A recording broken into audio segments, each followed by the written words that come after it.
giving your trip an extra special touch. So when it's game time, remember, all you need is win. Book at GoWin.com, GOWYNNE.com.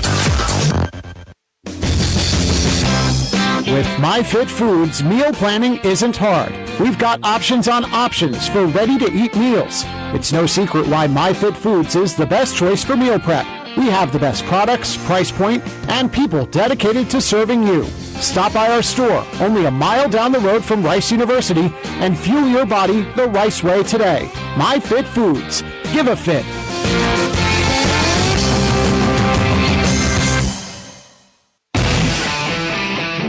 Another season of women's and men's college sports is underway. Follow your alma mater or favorite team in their pursuit of the prestigious Learfield Directors Cup at L Directors Cup on Twitter and online at thedirectorscup.com. Trophies will be awarded in June 2023 to the winning institutions in all competitive divisions. Learfield Directors Cup, the crowning achievement in college athletics.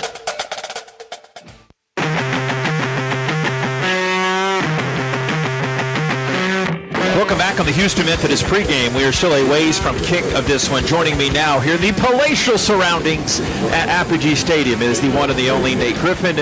How's the holiday, sir? The holiday was great. I got to give my wife some props because she really cooked some great food after I got off from work that day. Mm-hmm. And I was so glad to get home and just visit with her and have a great dinner. How about you? Can't complain. Saw the family, saw the in-laws, ate some good food. Watched a hockey game last night, too. Yes. We'll be talking about that as we go on the broadcast. For the next 2 years, we'll be talking about that. I was sad to remember, Matty Ice, Matthew Bartlett reminded me that we will not be coming back here for a while because of the new rotation of the scheduling announced by the American Athletic Conference. So we'll savor up this now, and a big one against North Texas coming up here, not only from the rivalry sense, but third time's the charm, hopefully. Rice trying to become bowl eligible here today. What do you think? Had some tough ones towards the end. You know, when you look at who they played, Western Kentucky, then you turn around and play UTSA, now North Texas, and these are three of the best teams in the conference. If you remember, North Texas knocked off Western Kentucky, and they are one of the best teams in the conference, North Texas. In fact, they rank nationally 9th in yards per play, 6.9, highest ranking Group of 5 team, and they are the least penalized in Conference USA as well at 5.2 per game. So a couple of things you got to do today, and you have to do them well. You need to be able to run the football against North Texas, and then you need to be able to stop the run because we know that North Texas is going to run the football today, especially with the conditions on the field. Yeah, with two of their main guys out. Io Adei from nearby Legacy High School in Mansfield, he's out, and Oscar Attaway not expected to play. So we might just see Ikeika Ragsdale, a dish of Isaiah Johnson, but he's been banged up a little bit too. But they've got Austin Ani, leads the nation in yards per completion. He's got those great deep threats outside. Well, down on the field, we get some early Medco action, and on the road Medco in full display.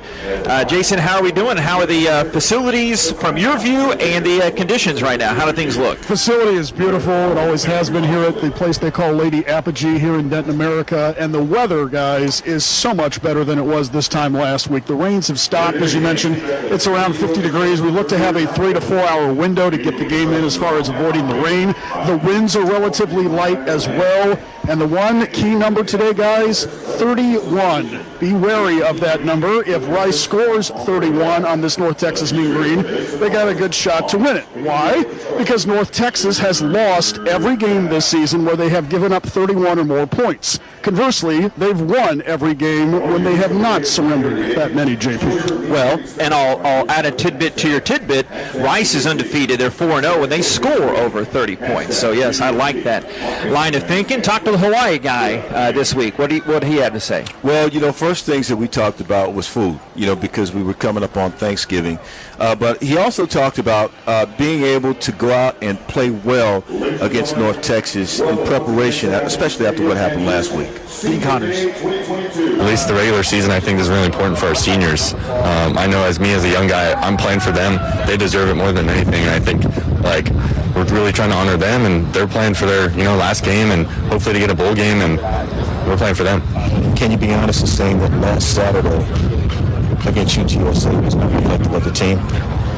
Very true. We're disappointed in how we perform, and that's just because we prepare and we work hard and we know what we're capable of. And when we don't reach that ultimate standard that we're at, obviously we're disappointed. But just knowing what we can do to get better is really important, and that's what we focus on this week. What have you guys just talked about? What you focused on? What have you guys done this week to get ready for this game today versus North Texas? Kind of just tuning up certain things, like on offensive, defensive side, dominating all aspects of the game, special teams, defense, offense, playing physical, those basic things that sometimes late in the season you need to tune up, and that's what we've been doing. 5-6 on the year. Anything that you can take away from the wins and losses that you've had this year, bring them into this game today? This is a strong group. I think the team's amazing, and 11 games, we've learned a lot together, and we've just become closer, and I think that's our best advantage is we're a very close, tight-knit team. Speaking of coming closer, talk about the guys in that running back room. They're pretty special guys. I'd say we're all dogs. Cam Montgomery, dog. Juma, dog. Ari, dog. Fullbacks, Jerry, Garen, dogs. And then the young guys, Christian Francisco, Michael Amico, and Quentin Jackson, all dogs. And don't forget about Uriah. We go out and eat every Thursday, have jokes, talk about football, and I wouldn't want to do it with any other group. I got to ask you, you say you guys eat, do you ever have an eating contest? Because I know all you guys can put away food. C.J. Anderson, I know he wants to get in that too. He is a running back as well. Right. I think Juma holds the title right now. He's eaten, I don't even know how many pancakes, but I would say I would claim to challenge the throne. It's between me and him. Oh, my God. I never would have imagined Juma is the one right Juma now. is the one. All right, let's talk about one. You want to get this one victory today. What do you guys have to do to be able to beat North Texas? We just got to come together and focus on what our game plan is. I think if we execute what the coaches have given us, it puts us in a phenomenal place to win. And I think that's what's going to be important, is locking in mentally. Tell the folks your name. Dean Connors. All right, very good. He is Dean Connors. I am Nate Griffin, and you're listening to Rice Football on Learfield. Adopt US Kids presents What to Expect When You're Expecting a Teenager. Learning the lingo. Jelly. Jelly adjective. Jelly is a shorter, better way to say jealous. As in, Chloe, I am like so jelly of your unicorn phone case. You don't have to speak teen to be a perfect parent. Thousands of teens in foster care will love you just the same. Visit adoptuskids.org, brought to you by the U.S. Department of Health and Human Services, Adopt US Kids, and the Ad Council. Meet Ed, movie buff, animal lover, safe driver. 5 years of driving an ambulance teaches you a thing or two. If people knew what I know, lives could be saved. When I see a car trying to rush past a turning bus, I get concerned. You see, when big vehicles turn right, they have to swing wide to make the turn. And that's a lesson you don't want to learn the hard way. When trucks and buses turn, let's you and I wait. It's our roads. It's our safety. Visit www.sharetheroadsafely.gov. I've been driving trucks for a long time. Safety is my #1 priority. I know that my truck has huge blind spots. That's why I remember to check my mirrors often for smaller vehicles. Everyone can help keep our roads safe. Next time you're behind the wheel, try to avoid lingering in those blind spots. It can be dangerous. Let's all plan to share the road safely. Learn how at www.sharetheroadsafely.gov. I found hope in the midst of an overwhelming situation. Alcoholism is a disease that can affect any family. Everyone suffers, but there is help and hope at Al-Anon Family Groups. Al-Anon gave me my life back. I'm a better father and husband. Are you in an overwhelming situation because of someone else's drinking? Al-Anon and Alateen can help. Local and virtual meetings are available. Maybe one could work for you. Call 1-866-200-0033 or visit alanon.org/hope.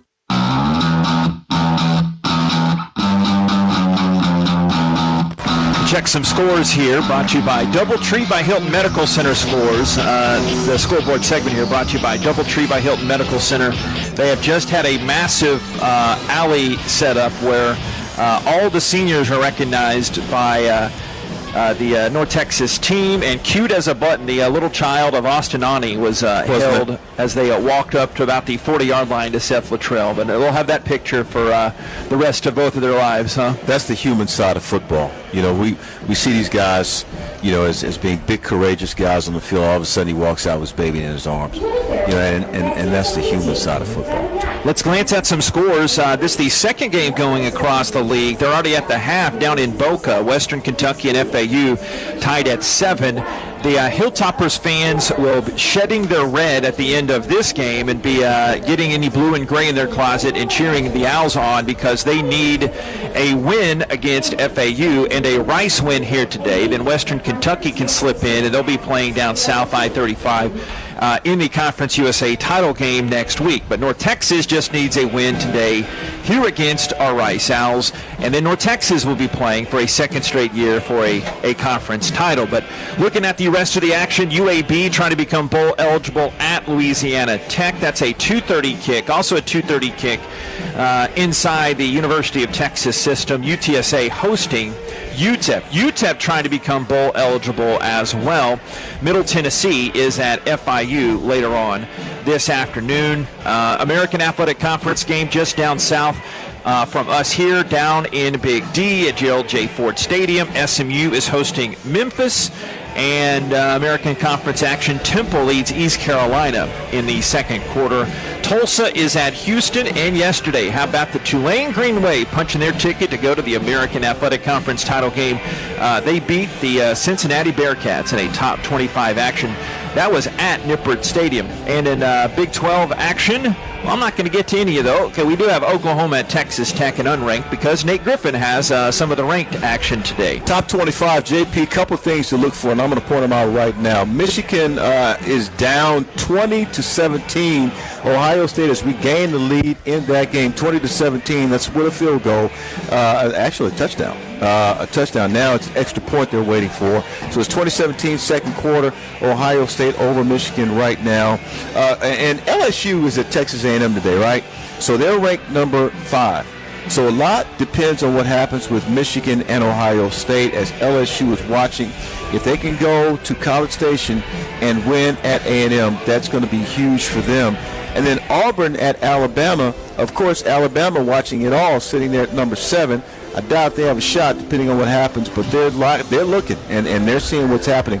Other games to kind of keep a lookout for, UCF at South Florida, Oregon at Oregon State, Louisville at Kentucky, South Carolina right now down to Clemson 23-14, and Georgia is leading Georgia Tech, number 1 Georgia, they're leading Georgia Tech 10-7 at the half. They need to go ahead and blow them out. So that people will be convinced that they are definitely the nation's number 1 team in the country. Yeah, don't forget, I don't know if you mentioned TCU hosting Iowa State. That's just down the road from us at Amon Carter. TCU needing a win to keep on track to get into that and I mentioned one more show. USC number 6 and Notre Dame, that's another one. USC has to keep winning. Heisman Trophy winner, yep. Caleb Williams coming up. He's going to win it, folks, and we saw him the first game in that way back in South California. Stay tuned. Coming up next year in our Houston Methodist pregame, we'll have a visit with Mike Bloomgren coming up next. This is Rice Football from Learfield.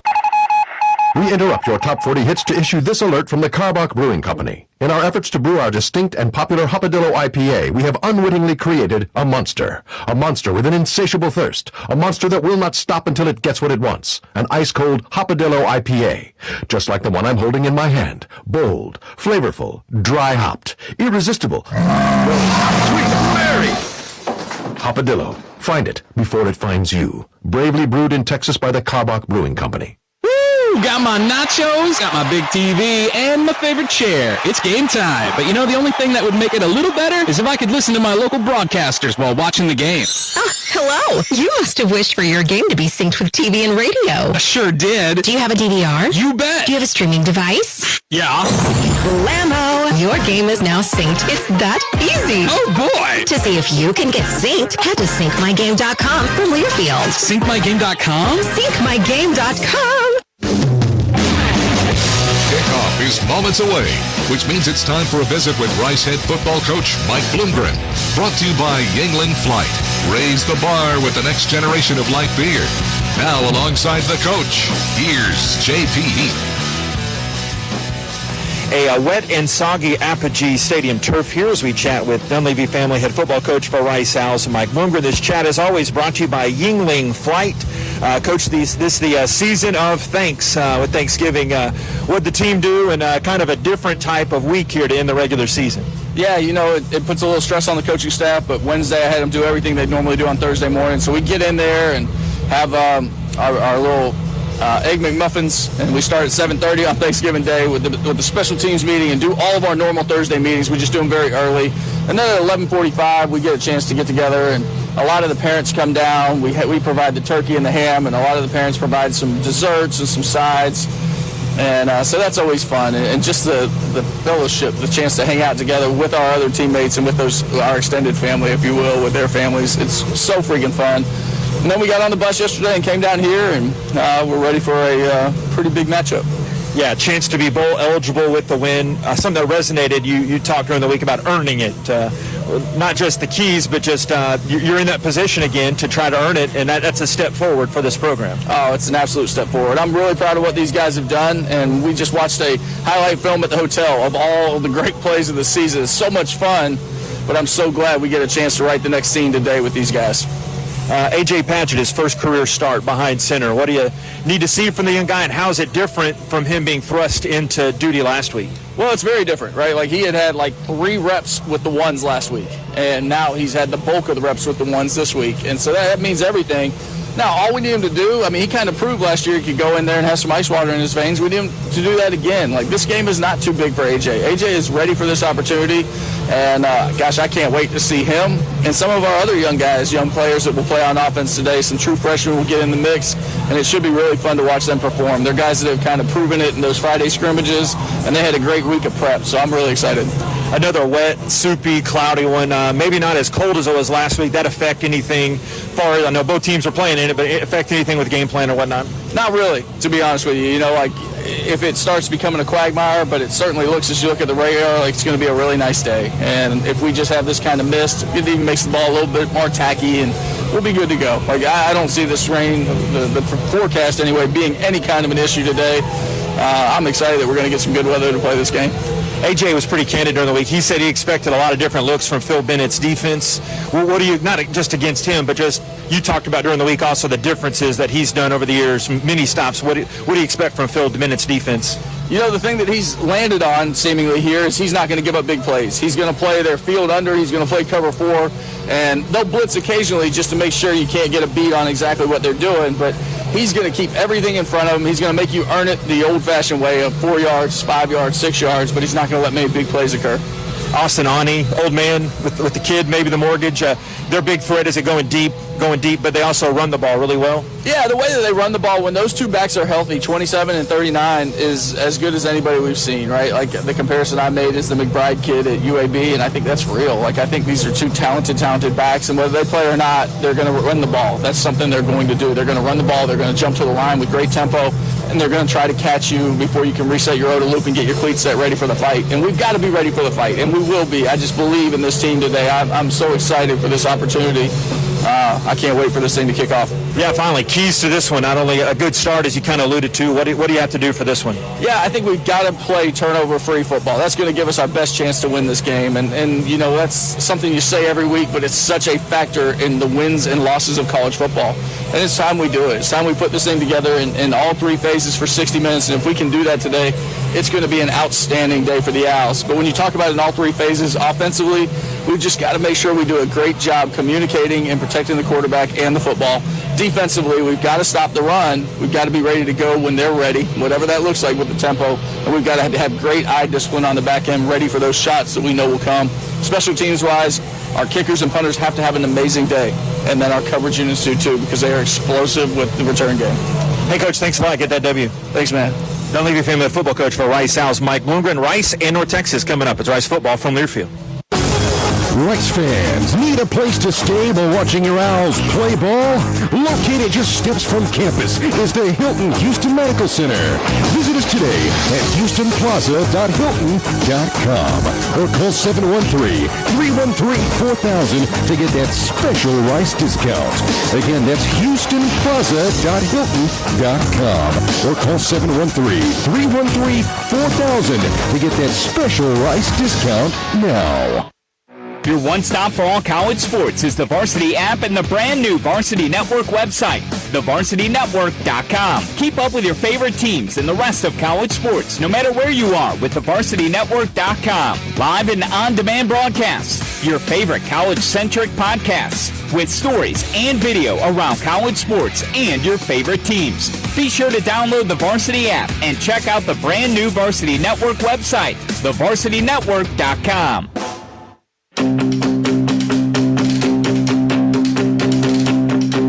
Well, no rest for the weary. Our Houston Methodist injury report checking at this, as you just heard some words from Mike Bloomgren.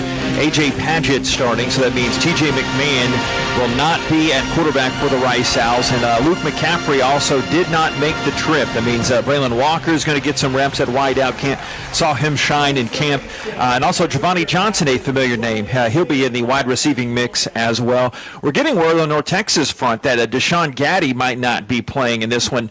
He's their best cornerback. And on the Rice defensive side, expect everything to be standard operating procedure, at least for now. Stay tuned. Starting lineup, opening kick coming up next. Rice and North Texas here from Denton. It's Rice football from Learfield.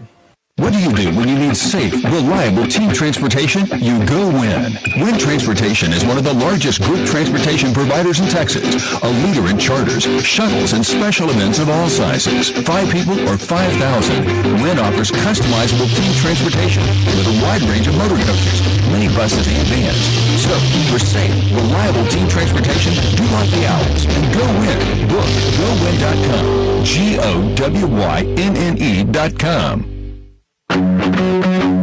Have no post-game plans? You do now. Head down the street to Little Woodrow's in Rice Village and relax over indoor and outdoor games, sports, and drink specials that a college student can't refuse. All you have to do is bring your student ID to enjoy $2.50 domestic drafts. Also, don't miss out on our Thursday college nights, as we've got $2 domestic drafts and $3 shot specials. Follow us on Facebook and Instagram to stay up to date on all of our upcoming events and specials. Little Woodrow's, the official Rice Owls game day headquarters. Hey y'all, this is Michael Felder, co-host of College Sports Now. We're breaking down all the action from around the country every week during the football season. We'll look beyond the box score and keep our finger on the pulse of college football from September all the way through the national championship game in January.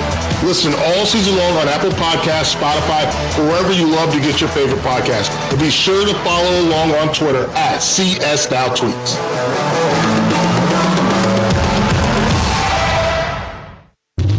Hey, it's JP here to tell you that, yes, there's more Rice Owls content out there for you to consume. Subscribe and download the official podcast of Rice Athletics, Rice Owls Insider. Rice Owls Insider provides a unique new look at a variety of head coaches, players, and other integral voices inside the Rice Athletics department. Plus, you can find archive coaches shows as well. For the best in Rice Owls content, subscribe to Rice Owls Insider, the official podcast of Rice Athletics. Available on Apple, Stitcher, and Spotify. After the UTSA loss, Mike Bloomgren moved on this week to focus on the regular season finale at North Texas. With a win, the Owls will become bowl eligible for the first time in 8 years. You're going to have two teams that have a lot on the table, that want this game, want this win, will be fighting really hard.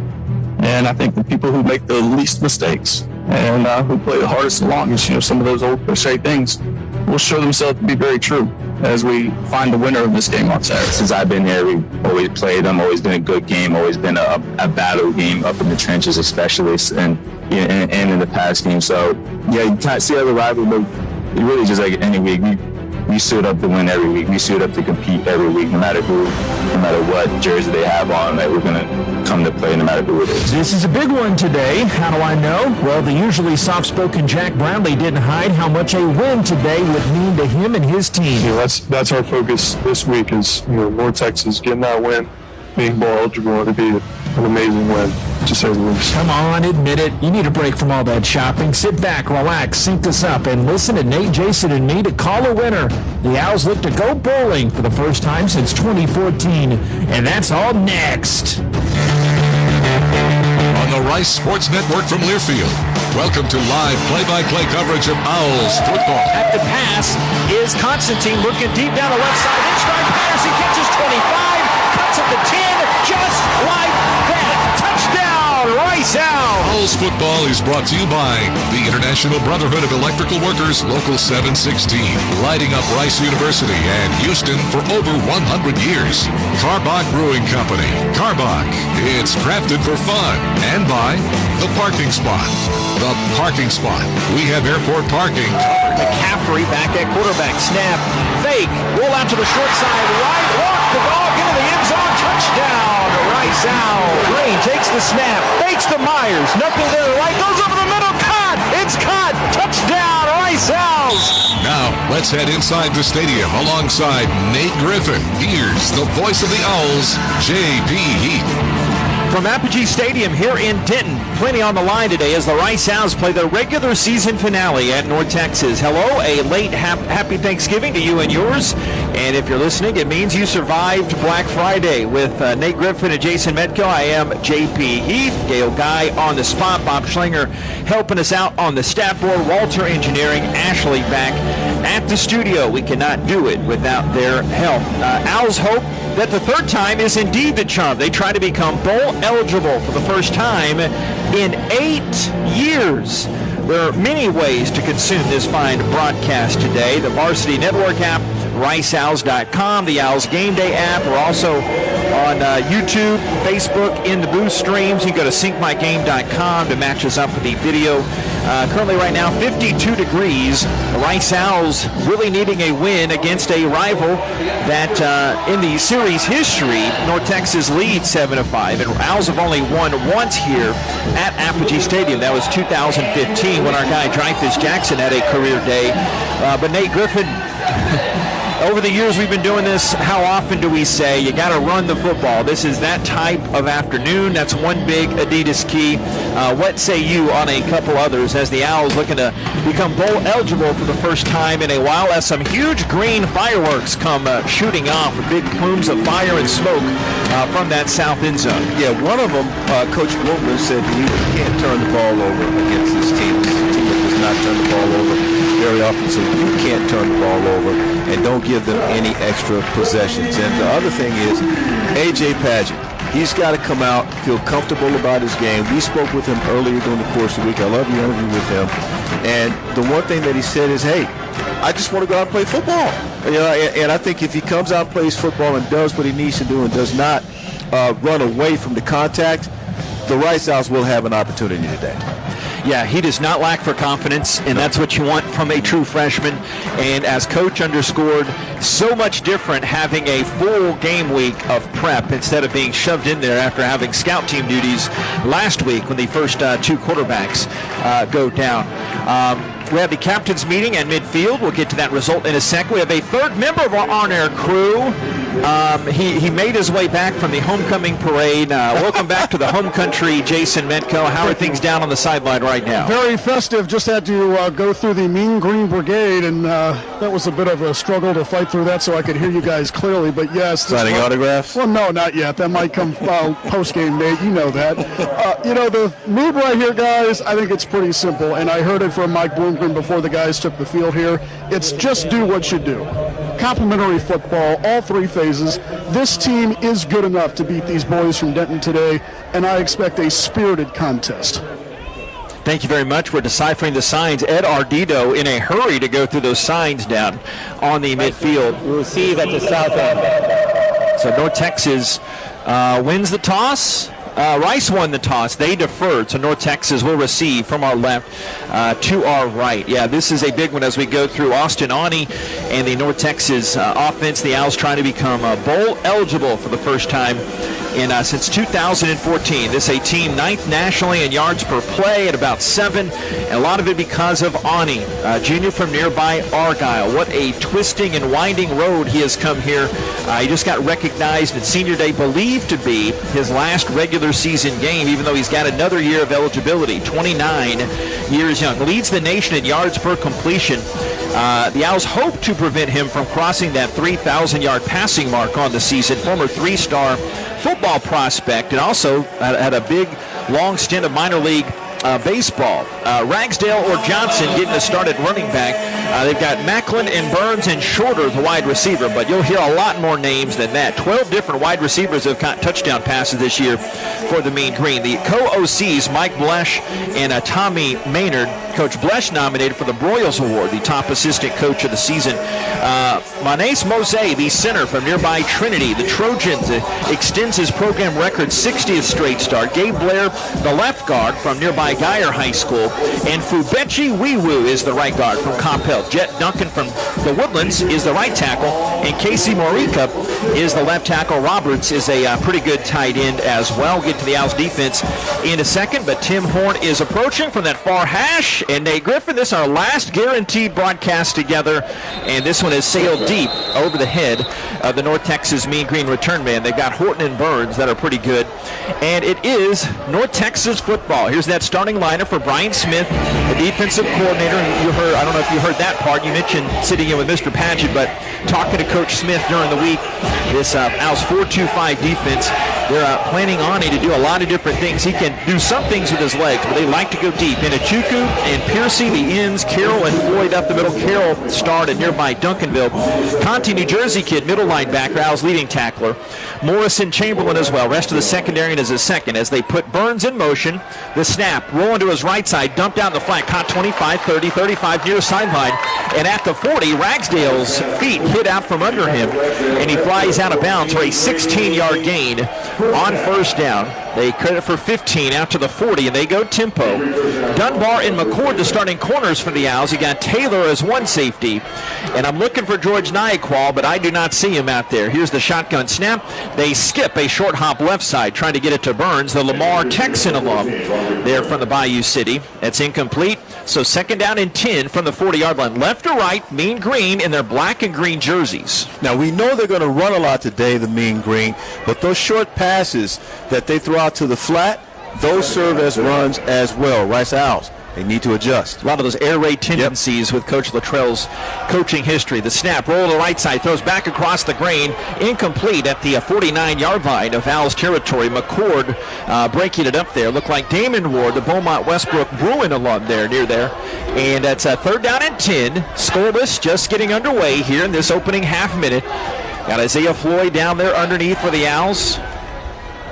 Nyaqual is out there for the blue and gray. So that starting 11 was accurate as they stack both receivers either ways for Rice and for North Texas Mean Green, left to right. Ani might be changing the play here. He's out of the shotgun, third down and 10 at the 40. Shotgun snap, spins the ball, looking over the middle, throwing the run, a little bit behind him, but it's caught. Looks like McMillan making that catch, and that'll be actually the tight end, Roberts. He's brought down there by George Nyaqual for 14 yards and a first down. That hurt on third and 10. They get to the Rice 46-yard line. That was a really crisp pass that time by Ani. He's had a lot of time to perfect his craft. Takes the snap, pitches left side, caught at the 41-yard line, and knocked in complete. And that goes for another 5 yards there to Burns for the North Texas Mean Green. Like what the Owls are doing already with the substitutions. You got those guys ready to go. They got to get in there quickly so they can dissect that offense. McMillan wide out here to the near way. Very wide split. They break some guys out of the backfield. Second down and 5. Here's the snap. Roll out to the right side. Thrown at the run. Caught at the 39 and then dropped. The ball pops out of there. Trayshawn McMillan there in coverage for the young man Horton. And the runner was down. It was bobbled a bit, and the ball squirted out of there. Did not complete that action of a catch. Oh, they said that was a completion. Yeah, what are you talking about here? Normally a ball like that is an incomplete pass. Zero chance. That was not a catch. What are we doing here, folks? If that's a catch, I don't get it. I think he did complete, but just in most cases it does show to be incomplete. Oh, yowzers, that type of day. Here's the snap, a handoff left side. Myron Morrison flags down the North Texas back inside the 35-yard line. They got that gift catch, and it went for a couple yards, and it goes for a first down for the North Texas Mean Green. On the run again there, JP, getting lined up, but the ground can't cause a fumble, so he's already down as far as the rest are concerned. Ragsdale back in there as the running back. Receiver to the right side. 1st and 10, the 34. Back to pass. Ani dragged down as he throws deep down the right side. Incomplete off of Shorter's shoulder pads inside the 10. Chamberlain, some good coverage going out there wide as well. 12:39, first quarter. Still no score. 2nd down and 10 for North Texas. Trey Schumann, some good coverage, dragging down the old man Austin Ani. Yes, good job bringing the pressure by single digit there. And then you saw Trayshawn Chamberlain with the coverage of the wide receiver. Doing a nice job because Austin Arnie's putting the ball on his receivers. Tight end right, tight end left. Here's the snap. A give right side off that right tackle around the 30-yard line. The green and black, those jerseys blending together as Ragsdale makes that carry for a 5-yard gain inside the 30-yard line, goes to the 29. Now, what the Rice Owls have to be able to do is, if they get to the red zone, they've got to be able to constrict that red zone to the Rice Owls. I think looks like they may have a cure for that today. We'll see. Isaiah Johnson in there as a running back. They're 2 for 2 on 3rd downs. 3rd and 5 at the Rice 29. 3 minutes in, it's scoreless. They're driving to the south end zone against a light breeze. Ani claps out of that shotgun, snaps, looks left, surveys middle, tosses right side to the covered back, and Play Wyatt makes the defending play against Jake Roberts on the near side. Good 3rd down hold by the Owls. Coming in, North Texas 43% on 3rd downs, but they might be going for it here. No, they bring out Ethan Mooney, who'll be kicking from the right hash to try to give them a 3-0 lead. So they're going to limit them to a possible 3 points there, like what the Rice Owls did that time, especially on that potential conversion of a 3rd down. Mooney is the kicker.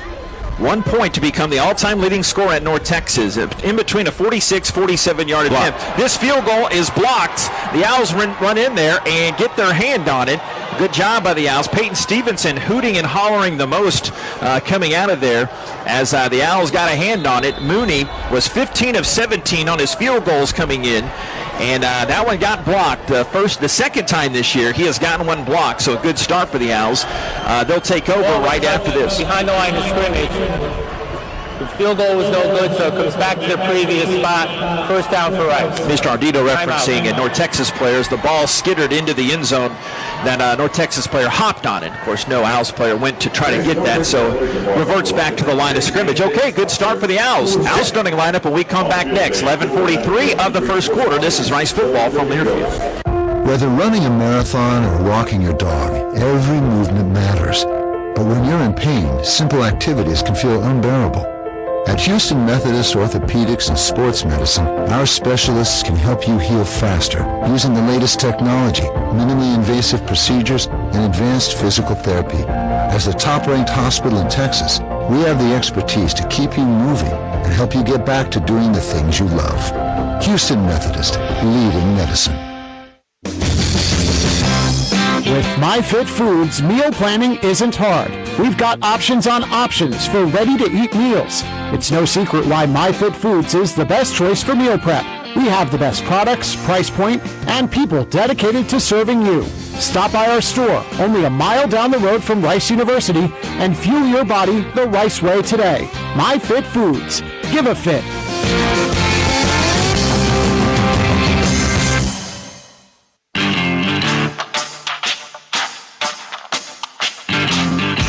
Get to those starting lineups for the Rice Owls on the offensive end as we got the blocked field goal. It was Peyton Stevenson. You always look for the guy that's coming out hollering the most, and Stevenson blocked a kick. The first Owls blocked field goal, the last time they blocked a field goal was Desmond Baker at Charlotte November 6th of 2021. But here's that Owls starting lineup. It is A.J. Pageant, 23 miles from here to Apogee Stadium to his high school, Frisco Reedy. He was 7 of 18 coming out of the bullpen last week, 110 yards in his collegiate debut. The 13th different quarterback to start at Rice since 2017. That's believed to be a high in the FBS. We'll see who the Owls come out there as starting wide receivers as they will go to the line first. Shea Baker at center.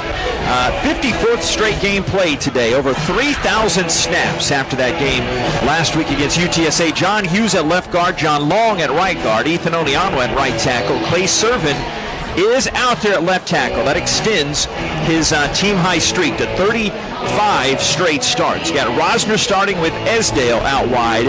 And it looks like Groon getting the start at tight end, and Bradley out there too, so they go two tights. The North Texas defense coming here in just a second.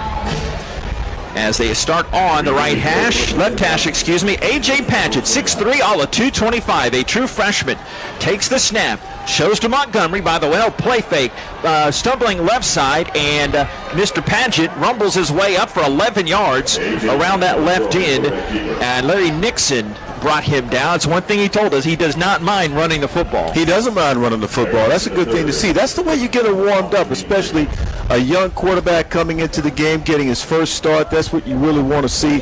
And certainly you talked about, the big guy in the middle, Shea Baker, met his mom this morning, Miss Stephanie. Such a delight.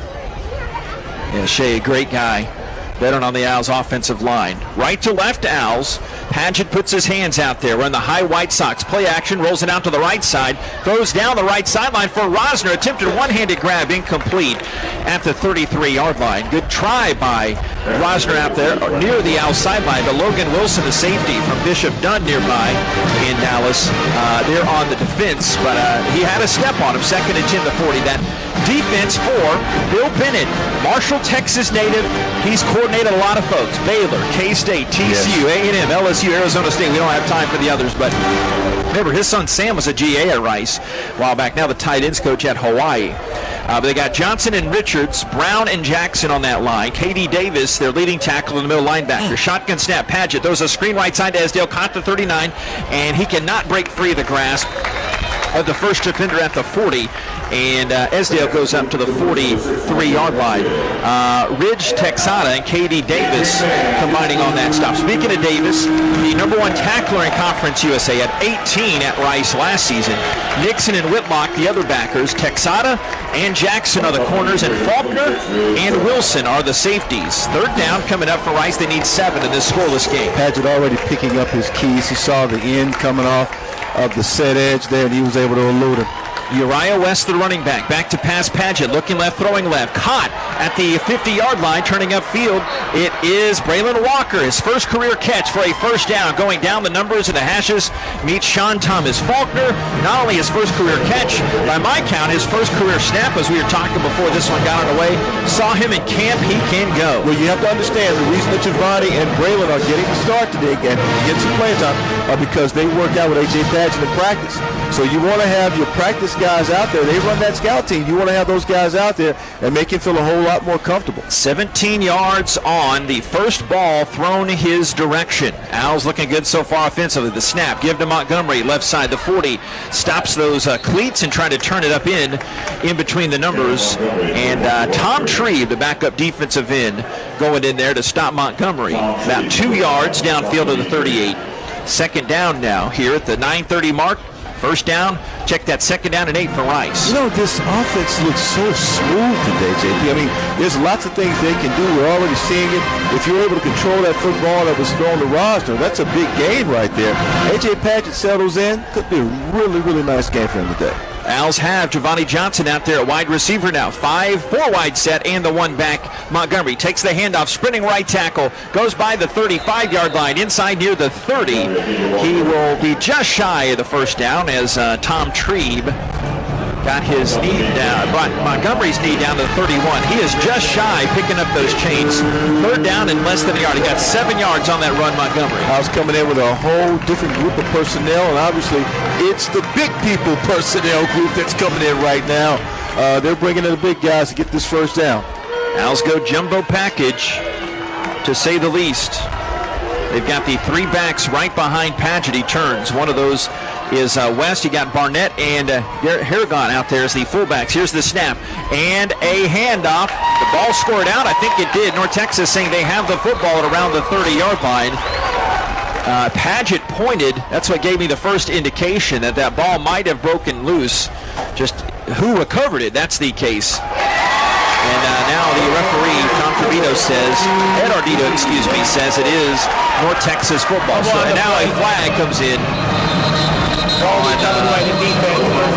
see who this is against, but it will be North Texas possession around that 30.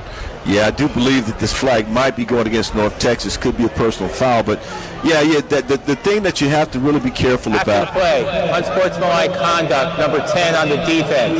It's a 15-yard penalty, and it's a first down.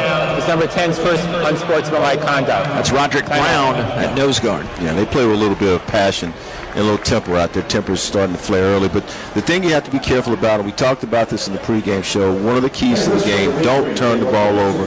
You have an opportunity for a third down conversion, possibly put points on the board, and you turn the ball over right there. That's your first turnover of the day. Owls lead the nation in most turnovers, and they do it yet again. Stay tuned. Coming up next, North Texas ball, 8:22 first quarter. It's still scoreless. Rice and North Texas here from Denton. It's Rice football from Learfield. Hey, Oscar, wake up. Hi, this is Otis and Oscar, the talking spokes oysters for Acme Oyster House. You've probably seen us on TV. My friend Oscar is, sleeping. You know, we oysters like our beds. Anyway, drop by tonight for a dozen raw, a dozen char grilled, a seafood platter or po' boy, and maybe a few laughs. Come Acme, bro. Not you. Acme Oyster House. Life's more fun with seafood. Big trip on the horizon? Before you depart, you gotta park. The parking spot is a simpler, easier way to navigate airport parking, and you can save when you book online. You're guaranteed a spot, and we even pick you up at your trunk in our yellow and black spotted shuttles and take you straight to the terminal. Parking and saving come full circle at the parking spot. The Parking Spot, proud sponsor of Rice University. Visit theparkingspot.com to reserve your spot today. Solid quarterback. He does a good job with their offense, getting it, spreading it out, getting it to different receivers. They use a lot of different receivers, and the tight end is the third leading receiver. So they spread it out, and they do a great job running the ball. Defensive coordinator Brian Smith telling me at practice this week about Austin Awney and this North Texas offense that is coming back out there. And you had the on-the-field view. What did it look like on that turnover, Jason?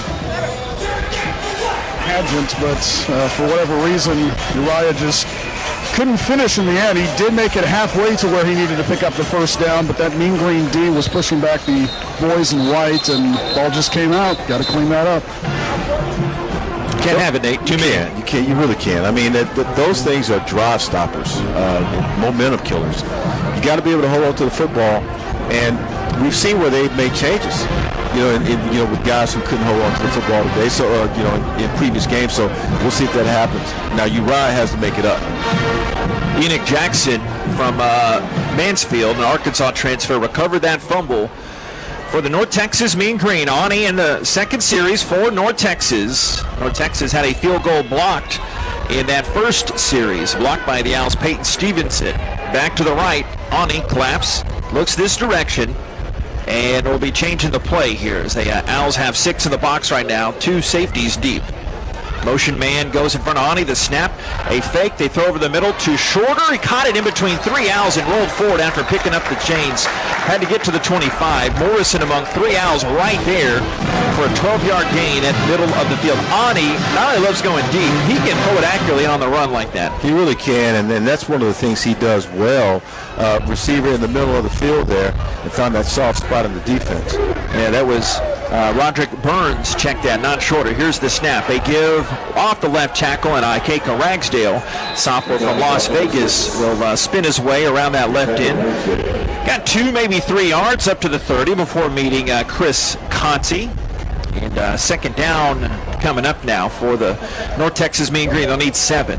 Not having Udehi and Attaway does help the Rice Owls quite a bit, but we've seen Isaiah Johnson, in this offense as well. Sophomore from Lubbock had a couple touchdowns at Rice last year in that North Texas overtime win. Snap, give around the right end, the running back running around the right side, and he's flagged down by Josh Piercy. Great job. Ragsdale, we could see it better from up here. He stood no chance as Piercy shows him how they do it in Morristown, New Jersey. What a great job. That's not an easy thing to do. We've seen that a couple times already from Piercy. 3rd down and 7 to 30. No, he's coming from the far edge all the way across to the near edge. But the one thing that they had done, the Rice Owls defense had done on the near edge, they had set the defense, they had set the edge. So anytime you're running, that kind of a play, jet sweep action, it's going to be hard to try and complete that. They stack a couple of receivers near way on his shotgun snap, flares it out to the left side. Ball's a little bit behind Isaiah Johnson, but he got his bearings to turn it up the sideline around the 30. Only got a couple yards before Myron Morrison and Gabriel Taylor hauled him down. So it'll be third down in medium range here. The 32, actually that was a third down. So 4th down and 5 coming up, and the Owls have forced a punt. Tyson Thompson going back to return this punt. So that's 2 back-to-back third down conversion opportunities that the Rice Owls have stopped today. They continue doing that and get some good field position, which I'm kind of curious about here. I'm waiting to see this. The punter's name is Bernardo Rodriguez, K-State transfer, former Coppell Cowboy. Here's the deep snap, a little high into his right, rolls to his right side and kicks it high. A spinning punt that comes down to Thompson at the 30 after calling a fair catch. The beanbag comes out, but makes that 38-yard punt in that grab. And no return there as the Owls will set up shop right to left. It's scoreless 6:06 of this opening stanza. Rice and North Texas. Back in a moment from Apogee Stadium. It's Rice football from Learfield.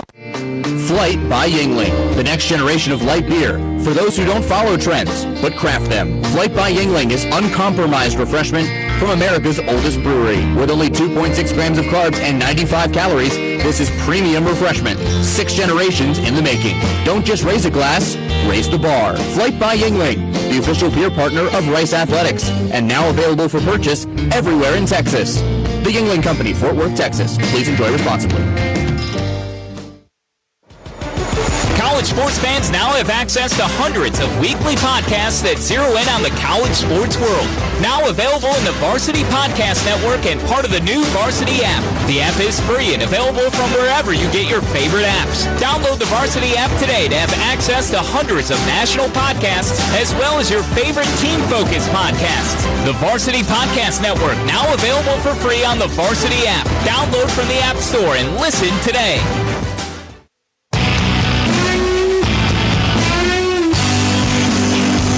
6:06 in the first quarter, no score in this game with North Texas and Rice. Here's the Red Beach of Rice University, Acme Oyster House, a proud sponsor of Rice football. After the game, come join us for a fried seafood platter, a shrimp po' boy, or a dozen char-grilled oysters. Acme, the best little oyster house in Texas. And JP, I had the honor of being able to host the last 3 coaches shows, Mike Bloomberg coaches shows at Acme Oyster House. The first time I had the fried oysters. Okay. The last time, which was this last Monday, I had the char-grilled oysters. I am so upset with myself because that is what I should have had all 3 times. They are delicious, and that is no joke. No boom boom shrimp, even after I recommended it. No boom. I had the because Mike Bloomberg recommended the char-grilled oysters. Going with Coach over me. I see how it is. I love you, man. You know that the love is there. You know that we're like brothers. But I got to tell you, the char-grilled oysters, oh my goodness. You can't go wrong, look at right? Bob is shaking his head like, yeah, they're good. Jason Metco down on the Rice Owls turf across the way. What say you, Metco? I wish I had more on oyster talk, but I really don't at this point. C.J. Anderson, the Rice running backs coach, talking things over during the timeout with Uriah West, specifically ball transfers. On that fumble, he had it in his right arm, and he was trying to move it to the left, and it came out.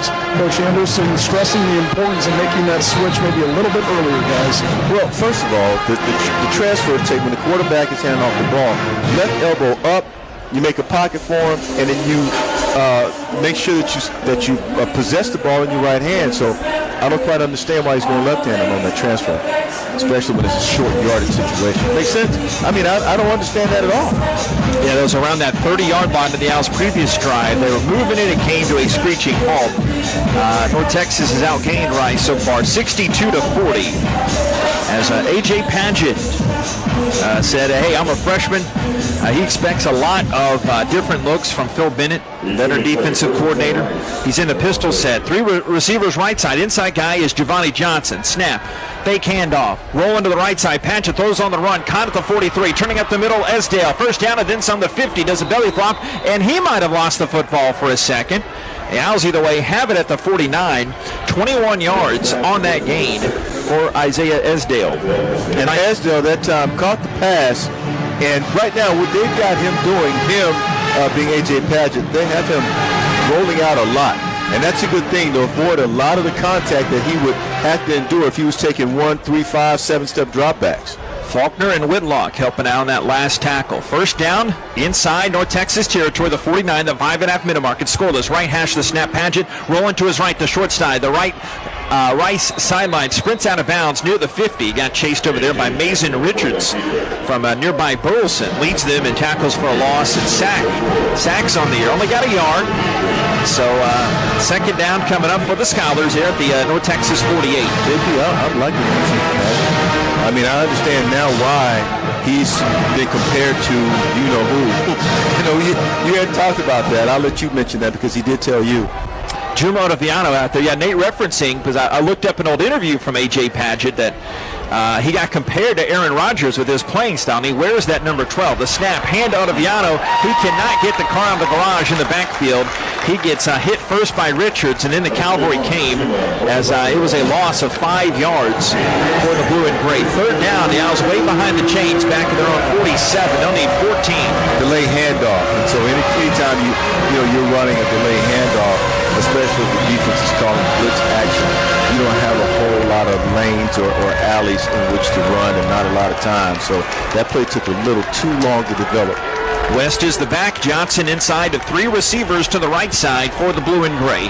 Third down and 14, 4:18, clock moving in this first quarter. Low snap, Paget, quarterback draw, runs up the middle, cuts left to 50, a stiff arm. He could not get out of the ankle tackle from the Mean Green. Down to the 46. It was that guy, Mason Richards again.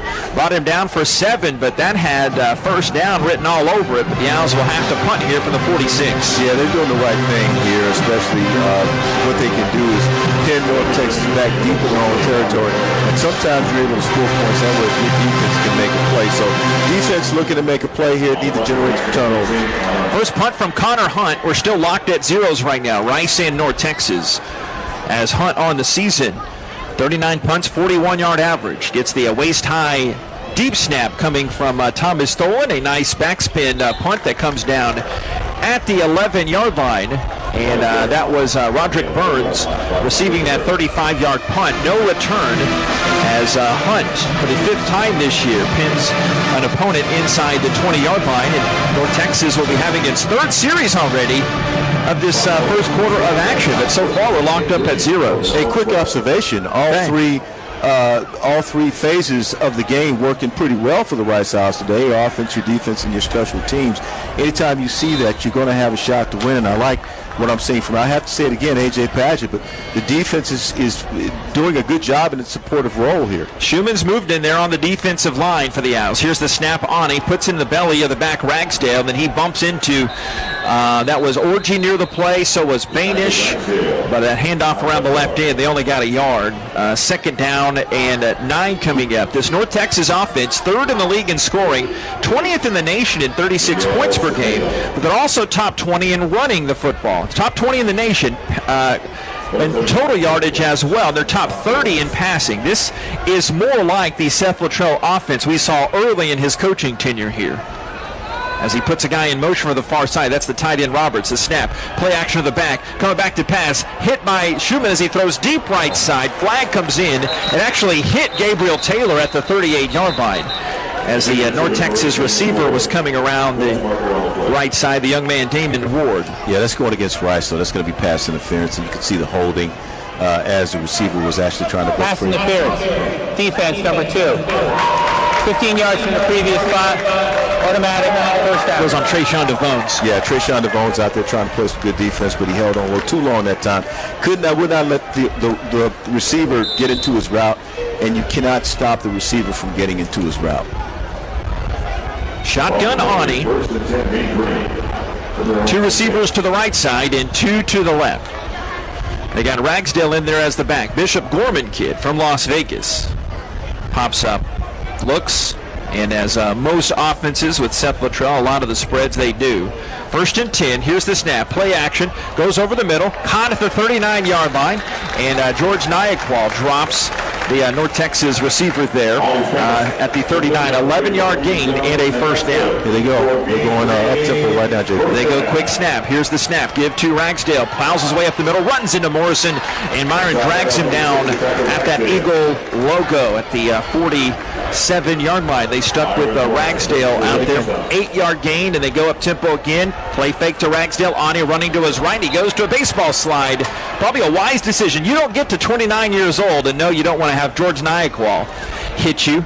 And that's a big loss going back to the 42. No, he's got son to raise. And he wants to make sure he stays safe. That was the best play because with the 2 back-to-back up-tempo plays that they run, they gain significant yards. Nearing the 2-minute mark, it's scoreless. 3rd down and 7. North Texas, it's 42. I'll show a little pressure up the middle. Conti backs out of that. They got Gums out wide to the left along with Macklin. They're 2 for 4 in their 3rd downs. Clapping the snap. Comes back to Ani from the right hash. Looking middle. Caught on the run. It is 1st down and then some, the 45. As Kirk Lockhart brings down the aforementioned Marquise Gums from Decaney High School near Houston.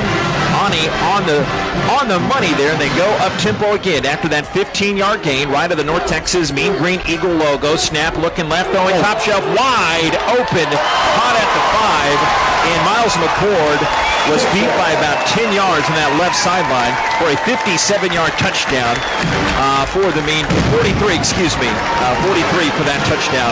Big pass. McCord got beat the far way. But I got to be honest with you, he actually stepped on his route. He got caught looking in the backfield at Oscar Ani because there was a little bit of hesitation from Ani as he was actually going through his progressions. He didn't see him look left, and when that happened, Austin Allen found the receiver, and he was wide open down the field. It is up, and the extra point try, it is good.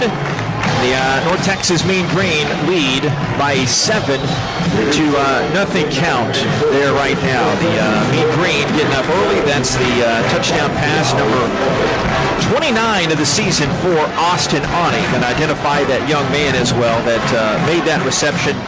That was Jair Shorter with that touchdown catch. Looks like we're keeping it here, but yeah, and McCord seemed angry. I don't know what he was angry about, but like you said, he just bit on that stutter. Yeah, he thought he was going to get help over the top, but his position was he was covering everything underneath, but when he didn't see a free safety out there, and I can't say what he did or did not see, but he didn't have any help over the top. It was definitely man on the corners, looks like, on that call, so he just has to be able to read it better and not have him not get caught with his eyes staring in the backfield. Take a candy from a baby for Ani as Shorter, his 9th touchdown reception. He's number 2 nationally in yards per catch as Connors is back deep, receives his short kick at the 7, goes along the right hash at the 20, kind of hugging that. No, that's actually Tyson Thompson, number 11, not old Big Dino. And I got about out to the 30-yard line. Good return by Thompson, his best of the season. And 1st down for North Texas coming up after Jordan Brown made that special teams tackle. Now here's the thing with North Texas. What you don't want to do is let them gain some momentum, and then you have to come out and abandon your game plan. So the Rice Owls, if they're going to stick with the game plan, it's only 7-0. If they're going to stick with the game plan, make sure you score on this possession. It was an 88-yard drive on 6 plays. Took about 2 minutes there. Jim Ottaviano, part of an I formation behind Padgett. AJ drops back to pass. He's throwing deep down the left side for Rosner. Got bumped out of bounds and makes the catch in the North Texas bench area. But as they're calling legal contact there from Wilson, the safety. And Rosner just walked out of bounds and ran out of bounds to this near sideline. He got driven out of bounds that time by the defensive back, and you gotta. That's where you gotta do a little play acting there. Either find a way to hold on to the defensive back's hands and show some pass interference, because if he's driving you out, that's not supposed to happen. Ottaviano still the back next to Padgett, who's out of the shotgun. One receiver right is Rosner. To the left, it is Esdale. 2nd and 10 to 30. 1:15 to go. First quarter. 7-0 North Texas. The snap, a hand to Ottaviano, the former Arlington Martin Warrior, plows his way up the middle. Got that forward lean, about 5 yards there for Jimbo before meeting Larry Nixon, also from the Metroplex, North Richland Hills down south. 3rd down and 5. Now, the Owls were moving the ball relatively, easy early. They got to make sure they keep that momentum, and whatever play selection they were running, don't change it. But now, again, it's very important. You got to be able to convert on 3rd down. Right now, you're at 3rd and 3. You got it 3rd and 5, rather. You got to get that done. West is the back. They're 1 out of 3 on third downs. They need 5 here, the 37-second mark. Paget back to pass, throws right, complete. Walker up the sideline, first down, the 45. Gets near midfield. He has got that little oomph and that extra gear as he accelerates after his second career catch. It goes for 15 yards. Second catch for Walker. Like the look of him. Well, Braylon Walker's making it look easy, especially on the out routes. They're just playing pitch and catch out there. Again, these two work on the scout team together, and that's why he's in there right now. So good to see him getting some action. And of course, that's going to be easy toss out there for Paget. Play clock getting down to 13. There's 8 seconds left in this first quarter. The Owls do not look like they're in a hurry to snap it for the rest of this first quarter. And actually, Paget shows his hand there. He just puts his palms down to the turf and says, hey, let's settle down here as we get a start to the second quarter. At the end of the first quarter. North Texas 7 and Rice nothing. Fresh 15 on the clock. We'll be back in a bit. This is Rice football from Learfield. Have no post-game plans? You do now. Head down the street to Little Woodrow's in Rice Village and relax over indoor and outdoor games, sports, and drink specials that a college student can't refuse. All you have to do is bring your student ID to enjoy $2.50 domestic drafts. Also, don't miss out on our Thursday college nights as we've got $2 domestic drafts and $3 shot specials. Follow us on Facebook and Instagram to stay up to date on all of our upcoming events and specials. Little Woodrow's, the official Rice Owls game day headquarters.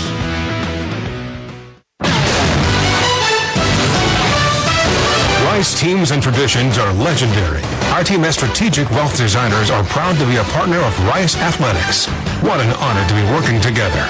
When you're ready to discuss your financial future, call the team the Owls trust. We look forward to creating your winning strategy for retirement. Visit us at swdgroup.com today and go Owls.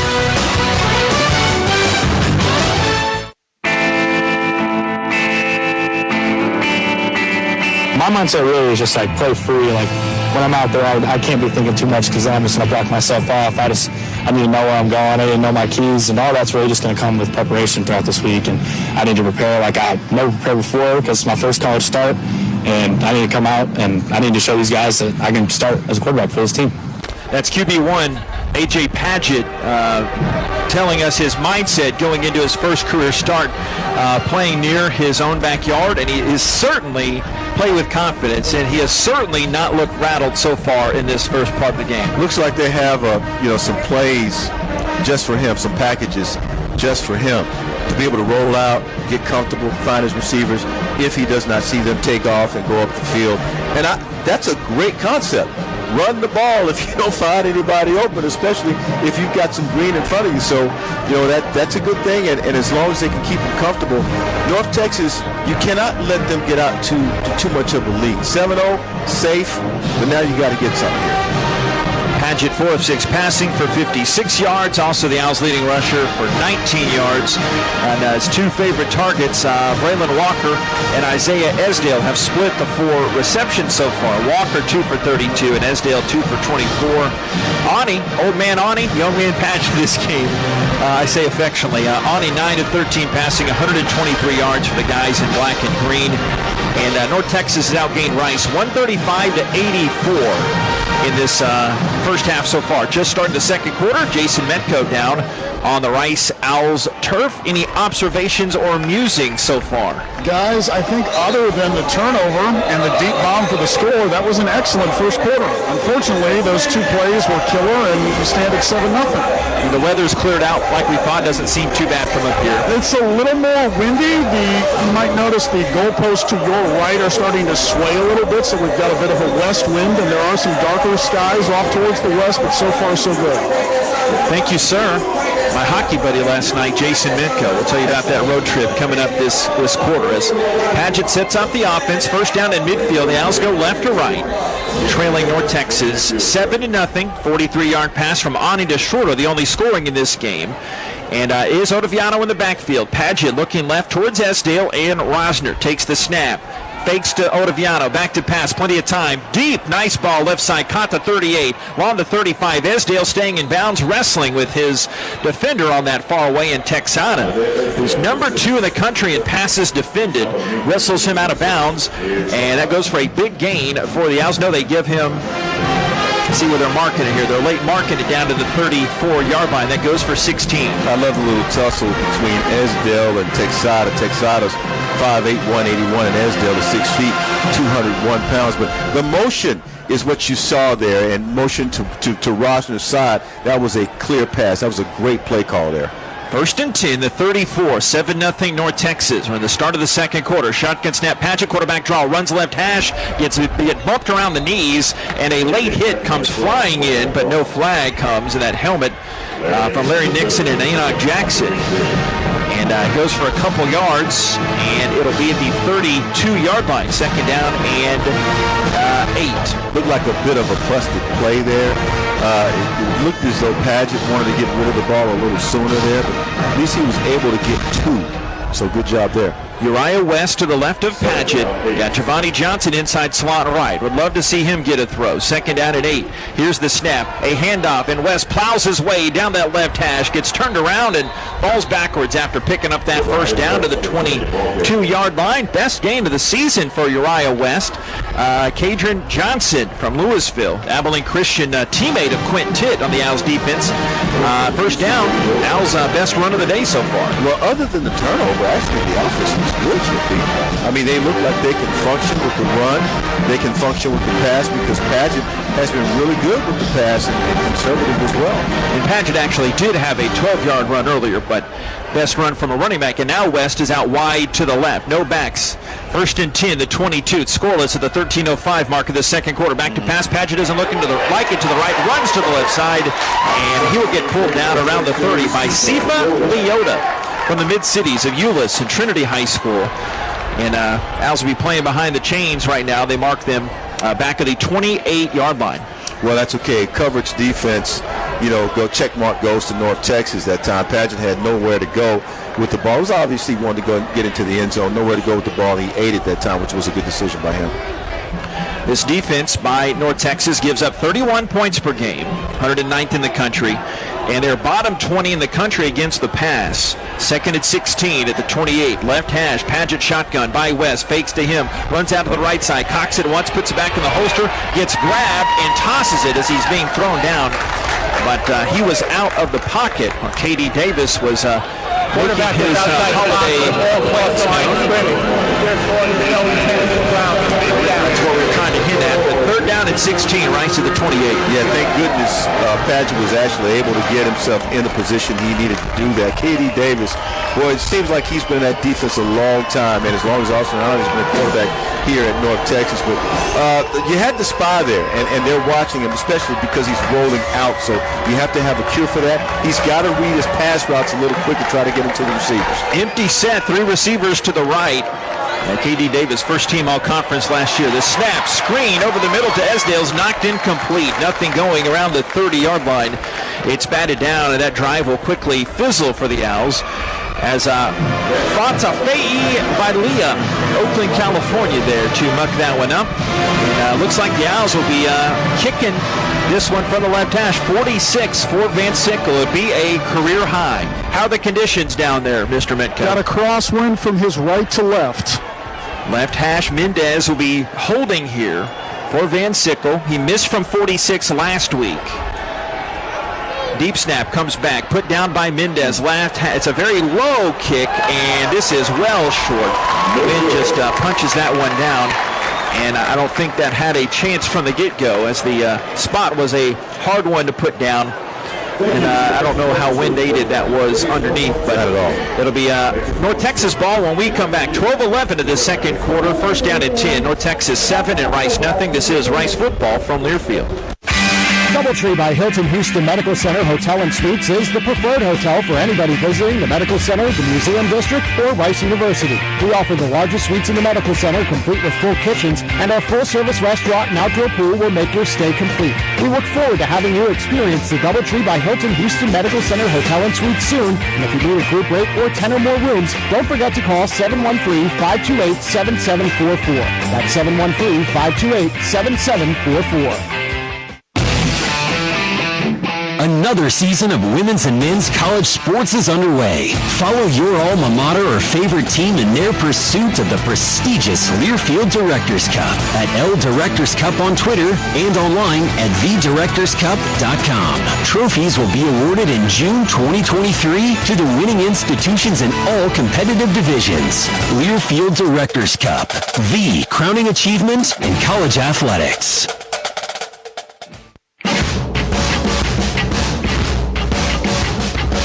It really is that simple, just doing our job every play. And like that's the expectation of this team, that's the expectation on this defense, to just do your job, do your 111. And I think it really is that fixable because we have the right guys to do it. I know that we have the great leadership on all position groups and all phases of the ball to get the job done. We just got to bring everyone along with us. Josh Piercy, a.k.a. the other JP, as I joke with him, but he was at the podium this week saying everyone on the team needs to do their job. That's been an echoing cry here the last month or so as the Owls trying to get that bowl eligibility monkey off their back here, and that I thought that was a perfect sounded a play at the perfect time as the Owls have had some opportunities early, but they've done some things well so far in this first half too. And they've done some things not so well. Again, you point to the touchdown that was given up, you point to the fumble. Those are things you can't do against a team like the Mean Green. They will take advantage of every missed opportunity. And so you have to be really careful with them. Now you got to try to generate some turnovers. That's the thing you're missing right now. Ragsdale will start this series at the back next to Mr. Ani. Put a guy in motion. That's the Cy Ridge product. Horton, snap. Play action. Rolling to the right. Ani from the numbers. Throws back across the grain and incomplete. Skips down at the 40-yard line right behind Conti. Incomplete pass, second down. Yeah, that ball really was not near a North Texas player towards that sideline area. Second and 10 to 28. North Texas 7 and Rice 0. Yeah, he's not going to make any critical errors, though, as in throw a pick. At least not yet. Have to force him into doing that, and unless he just doesn't see the coverage underneath. Make an observation to you here in just a second. I observe things, Nate. It's what we do. Second and 10, Ani. Handoff to the right side.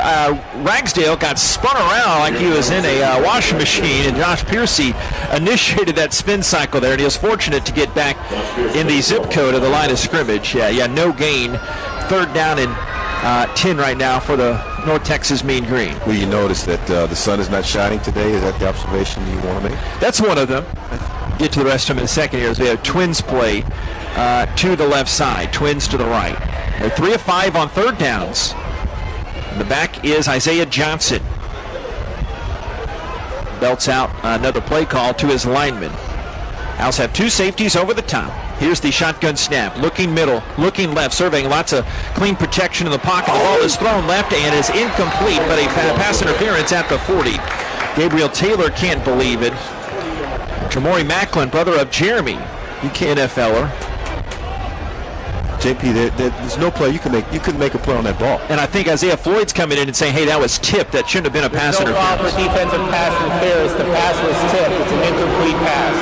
There we go. Yeah.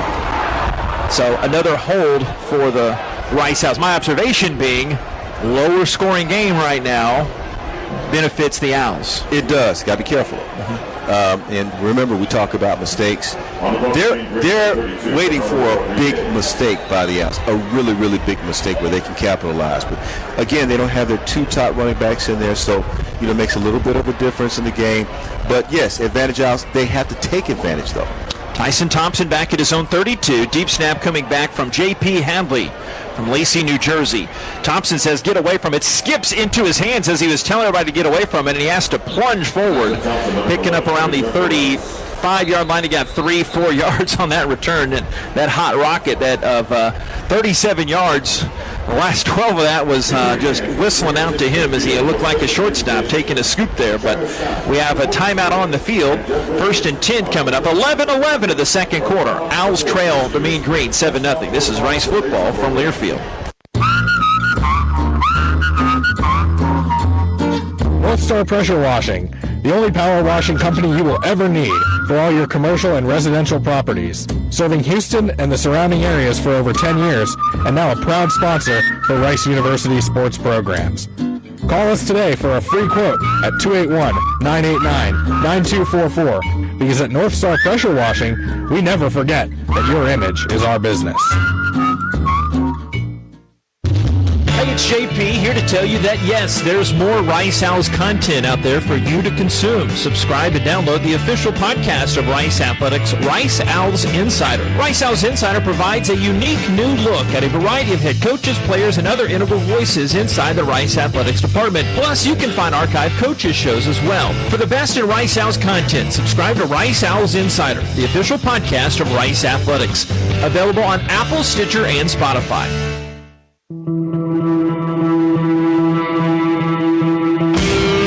What I liked is confidence they went into the game with. Nothing seemed too big. Far from perfect. Missed a couple throws. Probably didn't have his eyes in the right place on a couple things. But I think that's really understandable for somebody who took scout team reps all week, and wasn't part of the game plan, wasn't part of really the thought process. But when you ask what we liked about him, like we had AJ in camp. We got to put our hands on him. We know he's got a howitzer for an arm. He's also a guy that Reedy leaned on last year, in 6A football to run the ball when he wasn't able to throw it. Mike Bloomgren at the podium this week, and what he liked about A.J. Padgett, the true freshman, making his first career start for the Owls, and he's not looked too bad out there. Jason Metco is on the Rice Owls sideline. What have you seen, Jason? We have seen veteran leadership from the great Trey Schumann going over to all the running backs during this stoppage. Cam Montgomery, Juma, along with Uriah, patting him on the back, giving him fist bumps, saying, "You guys got this. We ride with you." Back to you guys. How about the only other game going across league play? Thank you, Jason, by the way. FAU leading Western Kentucky 24-17. Wow.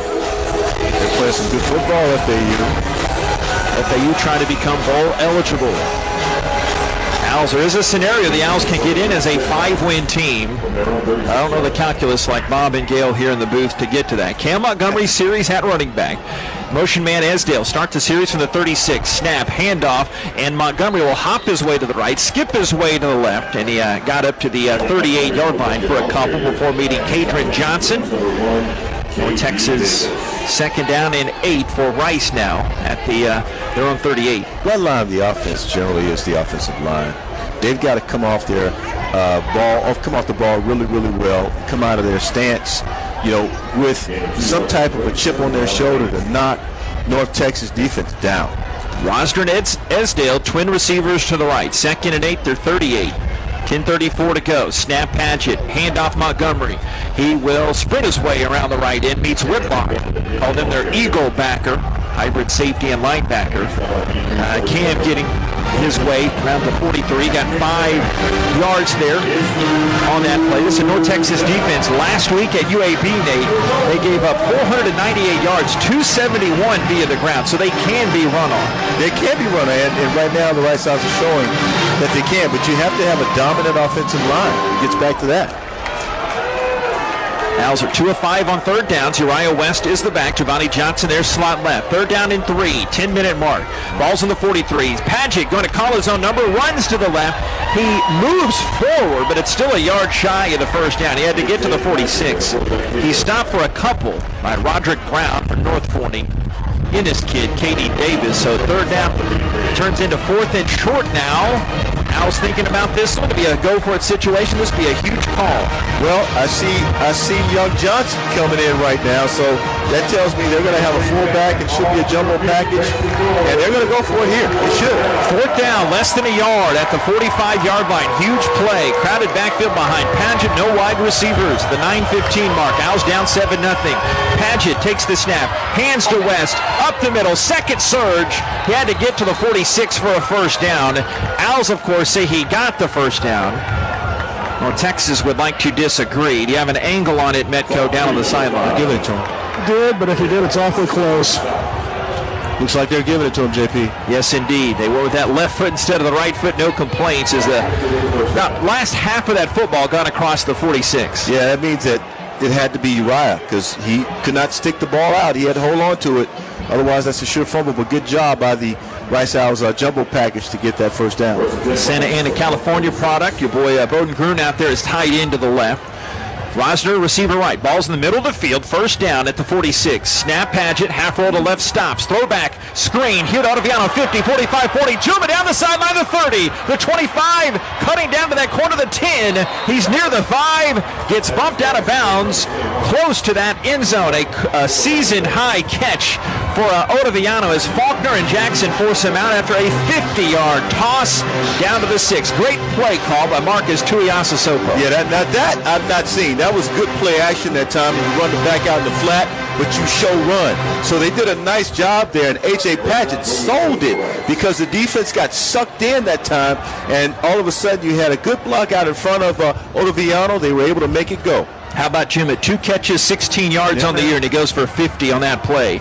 Wide split out to the left side for Rosner. First down and goal at the 6. Snap, handoff Ottaviano. Finds the crease to the left side, the 5. Tries to waltz into the end zone for the touchdown, but he got stopped at the last half-yard line. He'll be stopped from crossing that line. That's Wilson there and Whitlock. That's a good play call, too. Very good play call. In fact, you're looking at look to be like the one hole there.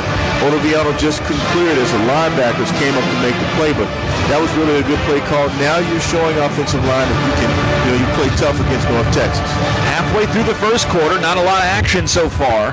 7-0 North Texas. West in there in that crowded backfield. Second down and goal, less than a yard. Owls trailing 7-0. Here's the snap, Paget, hand to West, runs left side, gets in for the touchdown. Touchdown, Rice Owls. Touchdown, Uriah West, his second of the season.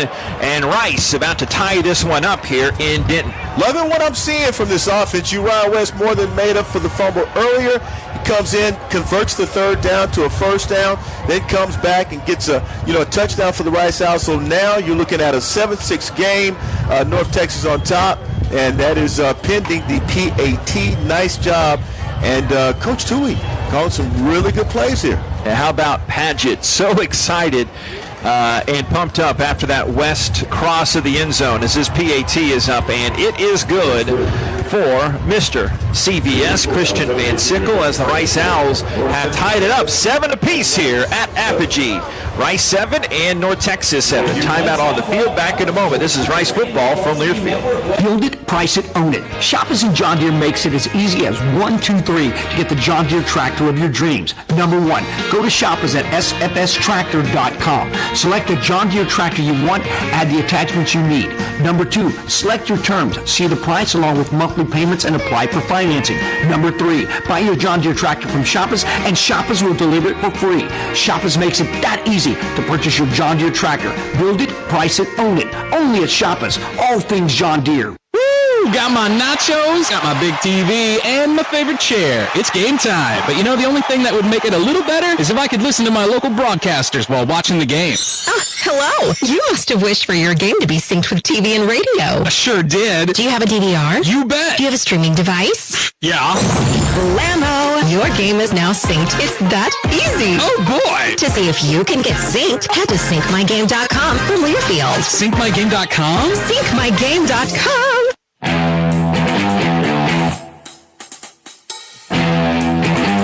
With JP, Heath, and Jason Metco here at Apogee Stadium in North Texas. Rice Owls have tied the game on the strength of a 7-play, 64-yard drive that took 3 minutes and 53 seconds. The 1-yard run by Uriah West. We have a 7-all ball game here, 7:18 remaining in the second quarter. JP, I'm liking everything I am seeing right now. Yeah, except for that early fumble. I'm going to be the JP Downer there. And a bad defensive play there. Hey, but that happens. Well, right? No, I'm with you. I'm totally with you. I think you got to erase that out of your mind and move on down the field. They'll tell you, get that play, we got to make other plays, because if we don't, we'll be locked into those plays, those bad plays, and you don't want to do that. Kind of like a bad call you or I would make. We don't want to get locked. You don't make any bad calls, I do. So you don't want to get, you make no mistakes whatsoever. Does it, Bob? 2009. No mistakes. Remember, 2009, there was that one time. Yeah. Wasn't here yet, though. How about this? The young Grasshopper is out dueling the old grizzled veteran. Probably Austinani's last home game here. He's close to out dueling him. Austinani 123 yards in the air, and A.J. Padgett a $121 as he is up to 6 of 10 passing. He's averaging 12 yards per attempt, so you have to like that. He's balanced. He's found that middle ground. Obviously, a bit of a different game plan with Marcus Tuiasosopo with the young fellow out there. Yeah, good for him, and it's good to see A.J. He can do a lot of things. The scout team has really done phenomenal stuff for him in terms of being able to run plays. He's not nervous out there. I think he's relishing the moment. All right, here's the big-legged Hawaiian, Tim Horn. He gets more Hawaii weather here. Very short kick on the run, the 13-yard line. They got shorter crossing at the 20. Morrison dives at his feet. He can't catch him. He's still going at the 34, and finally is put down by Gabriel Taylor. Al's a special teamer at the 34-yard line. 7:09, second quarter. This one's developed into a game here. Middle half of this second stanza. North Texas 7 and Rice 7. You know, North Texas has always had great special teams, and I'll never forget. I'm trying to remember if you and I called the game. They had a returner here by the name of Chancellor, last name Chancellor. Braylon Chancellor, who ended up playing in the NFL. Oh, yeah. He was, you couldn't find him. He was a good dart. Here's the snap on. He hands the back across the right side, and Blake Bainish gives him old Needville hogtie and slams down Ragsdale past that barrier, but still 6 yards for Ragsdale going upfield. Yeah, Austin Arney right now is keeping the seat warm for one Grant Gunnell. I'll tell you a little bit more about that in a sec. Got Ragsdale out there as the back by Arney. Second and 4 at the 40. Ani twins to left under lights here at Lady Apogee. Here's the snap. Ani, play action, stands tall, big fella, throwing a screen to the right side. Caught by Ragsdale down the sideline, nobody there, down to the 40. Late dive coming in for Chamberlain and company. All the way down to the 34-ish. They're marking him down.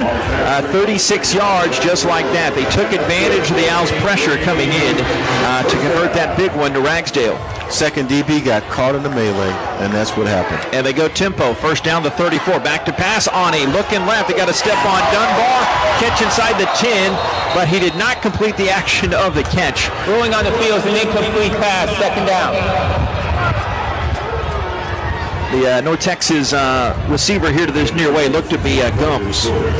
So you saw some really good defensive back play out there. And, you know, look, the members of the secondary got to be able to get it done. Give those guys a whole lot of credit. Devones, Taylor, Naqual, Dunbar. They're out there playing their butts off, man. And certainly that was a great play that time defensively. He's fortunate there. That ball was out. You got Ragsdale back in the backfield now. 2nd and 10, the 6:10 mark. 7-7, balls at the 34, and Seth Luttrell calls the timeout. Seth Luttrell, 43 and 43 here. North Texas. Near the end of his 7th season. And the red hat and the red jacket man comes out and initiates that media stoppage. So we'll take it to 6:10, second quarter. Rice 7, North Texas 7. Mean Green ball continuing after this. This is Rice football from Learfield. Howdy Homemade Ice Cream is here. Howdy is an ice cream shop in Katy, Texas that makes ice cream in-house and has a unique mission to employ individuals that are differently abled. Stop by and enjoy some ice cream. With every scoop you buy, you help support employment for special needs. Coming to Rice Athletics venues in the fall.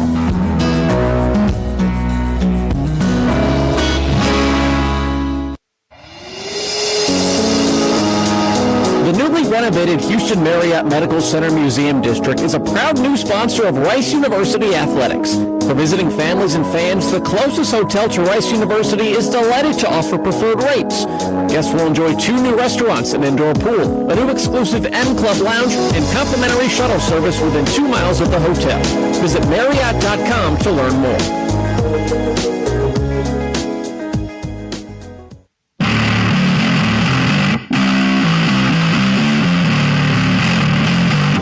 Football this season brought to us by Houston Methodist, the official healthcare provider for Rice Athletics. Visit HoustonMethodist.org. Houston Methodist, leading medicine, with Jason Metco on the sideline and Nate Griffin in the booth, among others. I am JP Heath here, 7-7.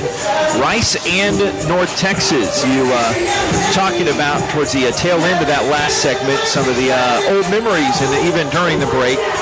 This is only the 13th meeting all time between Rice and North Texas. You get playing a team back-to-back years for so many years, you think, oh, that's happened for a long time. It's not. But North Texas has won 7 of the first 12. The Owls have won twice here in Denton, once across I-35 that I had the fortune. I say, I'm glad I did not have to call a game at Fouts Field, but you did with Brother Saltzman there. I did. But the Owls' one win here was September 19, 2015. Dreyfus Jackson set career highs for completions and yards. He almost threw for 400 yards that day. The Owls won 38-24. As David Bailiff's 50th win at Rice, the only win as the Owls have lost 3 of the 4 games played here at Apogee Stadium. DJ was good that day. I mean, he really was good that day. I was so proud to watch him have a great game, especially near his hometown of Dallas, and it was great. I think I'm right on that. Cedar Hill. Yeah, Cedar Hill. Yeah, it was really so good to see him, and his family was here. So a North Texas timeout. They have the ball, 2nd and 10 at the Rice 34. Ani in the offense driving. Austin Ani, 10 of 17 for 149. Touchdown and no pick so far.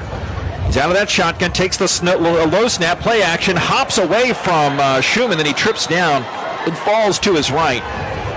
Fell down at the 37-yard line. Someone will be getting a nice early Christmas present and a coverage sack there after he lost 3 yards. It might be Schumann. He slowed down enough of his trajectory to the left for him to change direction. You know, it's got to be pretty cool to be 29 years old still playing college football. I mean, because those memories, you remember them when you're young, but as you get older, your memory bank seems to work better. And so he'll have some great memories as he retires. Ani twins to the left, takes a shotgun snap, looking over the middle, throws on the run, caught the 27-yard line. Appears to be shorter again. The Killeen kid, first down, wrestling for more inside the 20. Gets inside the red zone, all the way down to the 18-yard line. Gabriel Taylor for 19 yards. George Nyquil helping out there. Got to tighten up here in the red zone. This is where the area needs to get constricted, but they're going to go up-tempo here, JP. They did not give a sack on that previous play, by the way, but as a first down, 7-7 game near the 5-minute mark. Ball's at the 18-yard line. North Texas is 62nd in the country in red zone, 85% on their scoring. Back to pass on. He looks left, throws back over the middle. Tight end Roberts catches inside the 10, stretches down to the 6. Nyquil drags him down, but it went for a first down. Goal to go now at the 7 after that 11-yard pitch and catch for the former baseball star. He's a cool customer. That's why you can't get caught looking at him in the backfield, because he actually looked off the tight end before he threw to him. He had a receiver out in the flat near side, looked at him first, then threw to the tight end who was wide open. He's got the back by him. Ragsdale again. Tight end in motion in front of him. Snap, hand to Ragsdale. Big, wide, gaping hole to the right side. Rewu and Duncan blocked that to perfection on the right side for a 7-yard touchdown rush by Keiko Ragsdale as North Texas goes back up front 13-7. But he's a cool customer, is Austin, and he beats you with his eyes, which means that the defense gets thrown trying to figure out what is he going to do. You just have to understand and read your keys, and hopefully you can avoid what just happened with them scoring that touchdown. Slick moves by Austin Honey. Ragsdale's 4th rushing touchdown of the season. Deep snap is true by the young man Hadley. And the extra point try is up, and it is true for Ethan Mooney. Now the all-time leading scorer at North Texas. Semifinals for the Lou Rosa Award. 4:26, second quarter. We'll keep it here. 14-7, North Texas leading Rice. How would you like to be able to listen to us while synced up to your TV, comfort of your own home? Well, go to syncmygame.com. That's Sync My Game to find out how. It's easy matching us up, the great pictures you see and the words. As we're also on the Facebook and YouTube in the booth feeds. If you'd like to check us out there as well. Nate and Bob's smiling faces. Dale to be seen every now and then. Got my dad in the house. Yes. So we're losing a click in Commerce, Texas today, but he is in with us. But I know we have a lot of folks listening in. Your holiday plans, kind of a late, tardy request for shout-outs, but he got his second quarter shout-outs. We'd like to hear him as Mooney kicks this one. Wind behind him, backpedaling. This is a fair catch. That Ottaviano out there? Yes. Yeah, Juma's back out there. We haven't seen him return kicks in a long, long time. Always placed at the 25-yard line. Yes, indeed. After the 25 for Rice. 4:26 remaining in the quarter. All right, let me write that drive for you. 7 plays, 66 yards, 2 minutes and 52 seconds off the clock. 7-yard run by Ragsdale gave North Texas a 14-7 lead here with only 4:26 remaining in the second quarter. Jim Ottaviano starting this series as the back, right by A.J. Padgett, Frisco kid. Just a little over 20 miles from his high school campus. Snap, handoff, and Ottaviano around that right guard area behind John Long and others up to the 31, 6 yards, as he's brought down by the conference's leading tackler, K.D. Davis. There is no loss to Ottaviano's game. You had to take a second look when earlier in this half he took a loss. He just does not get tackled for a loss. No, the lean, it's the forward lean that he has. Such a great advantage, and he's so strong, probably pound for pound, one of the strongest running backs in that running back room. Left to right, gray and hazy, late November afternoon. Snap, handoff Ottaviano. Speaking of, he got popped right at the line by Mason Richards, but he brushed him off and still got a yard when he looked dead to rights. Well, Richards took a pop too. Third down and short coming up. Ottaviano can lay the lumber down. Yeah, he took a pop because he actually, with the forward lean, leaned into the defender with his helmet, and that was a good run by Ottaviano. Now you just need to get the first down. Ottaviano played at nearby Martin High School in Arlington. Very eclectic head coach Bob Wager as the gray clouds move overhead. Starting to kind of spit and rain. Third down and 3. They're 2 for 6 on third downs. Padgett in the shotgun. The Frisco native takes the snap. Shoulder fake. Then goes down the left sideline. Throws it in between two Mean Green. Finding his guy, Bradley Rosner, near midfield. What a job as Rosner was blanketed by Faulkner and Jackson. Padgett, that's showing me something there. He fit that in a tight window for 20 yards. Dropped that ball right just like you spit tobacco. He dropped it right in the pocket, and that's what you want to see. You want to see that happening. Young quarterback coming out there. He gave Rosner an opportunity to run his route far side and found the sideline there and found it. Owls look like they have a new running back there.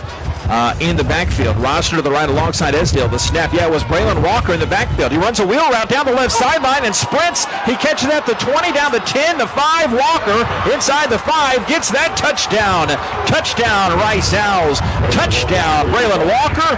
The true freshman getting his first career action has had quite the first half as the Owls trying to tie it up. That was beautiful.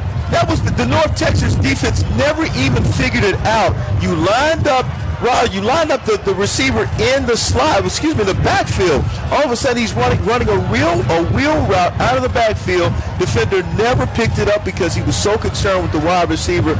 You got 6 points and the ball was perfect. We do, 12th game, hopefully another one coming up, and you do so many snaps, like, okay, that looks different. Right. And we haven't seen Walker outside of the practice field. He just lined up in a simple wheel route coming out of the backfield. And 5'10", 173, true freshman from Sulphur, Louisiana, in his first career action, having himself quite a first half as his PAT is booted up and through by Mr. Christian Van Sickle. 14-14. What a job by Walker. 80 yards receiving in this first half. It's amazing what you can do with play calling and players who can actually execute the play calls. And right now, we're seeing a quarterback come into his own in A.J. Padgett. So far, I love what I'm seeing. And I know that you talked about, the fumble, and also I talked about the defensive play earlier. But I'm loving what I'm seeing right now with the play calling, and I'm loving what I'm seeing from A.J. Padgett. And one, it's the beauty of the uncluttered mind. You got young guys, sometimes it's good you don't know any better, but also a lot of things in life. But also you're getting guys, they don't have scouts on Patrick. They can't have scouts on Walker. You know, you don't know. And when they're missing a DB or two, that all adds up to the Owls having again, only a 14-14 game here, but it's been a productive half so far as a kick by Horn almost goes over Shorter's head. He thought about kneeling. He's bringing it out the 10, the 15, at the 20. He gets plowed down. Good special teams play by Andrew Alway, sticking him down to the 21-yard line. North Texas ball, 2:31 to go, second quarter. Let me give you that drive. 4 plays, 75 yards. Took a minute 50 seconds. Braylon Walker with the catch. And just a beautiful 48-yard catch by Braylon, 48-yard catch by Braylon Walker, and a beautiful 48-yard throw by A.J. Padgett, who is cool as a cucumber, playing it out there for Braylon Walker. Yeah, credit the two true freshmen, how sometimes when you get a guy that wide open, for the quarterback it's tough and the receiver to catch it, but ignorance was bliss there. The snap, back to pass on. He floats one deep over the left side in between the hashes and the numbers, and that's incomplete as they try to get it to the big tight end around coming out of the backfield. Yeah, they were trying to get it to Jare Shorter, and Shorter that time covered, no question, by Taylor. And certainly when you saw that, when that happened, not able to make anything happen. They got Ani out of the backfield. Snap, he takes it, swings it to the left side, caught at the 20, up to the 15-yard line. Checked at the 25-yard line, and Kirk Lockhart putting the pop down on Damon Ward to the near sideline, but still a yard or so shy of the first down. He got 8, third down and less than 2. Yeah, that was huge that time. And they've got to be able to prevent, got to get down right now. That's Lockhart down on the field. Yes, I got you. Okay. Trying to figure out these binoculars here. I was smart enough to leave mine in my trunk. Send them back. I can't. Yeah, Lockhart getting helped up right now. Looks to be okay. And injury timeout as North Texas hustling off that near side. But still 2:13 to go. They've only used one timeout so far as North Texas. They're trying to save them. 2:13. You get 3.5. You may as well go ahead and use them. Twins left, one receiver right. Put the tight end in motion. Here's the snap. Hand to the back around the 30, 20, 35, the 40. Coming up, Nyqual at midfield. Brings down Ragsdale. 49-yard line, 21 yards in that handoff to Ragsdale. He's had a productive first half. It's his 10th carry of this first half. They like to go quickly. The chain gang not in too big of a hurry to move up to midfield, but Ani waiting. 1:44 to go. Snap, play action. Ani looking left, going top shelf, going down the sideline, throws the rope and in the breadbasket, but incomplete inside the 15-yard line. He just missed that, and that's very unfortunate. The receiver just missed that. Very unfortunate, and I can't see the number there, but it looks like a Shorter again. To make use of your binoculars. I can't figure the binoculars out. Yeah, that's a Shorter. Yeah, Shorter again trying to make that catch.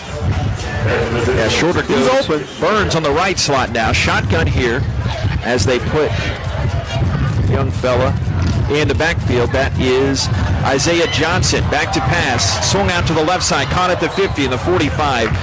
Taking a tumble was Isaiah Johnson as Miles McCord sent him flying on this near sideline. Down to the 43-yard line. It went for 6 yards. Third down and 4 coming up for North Texas.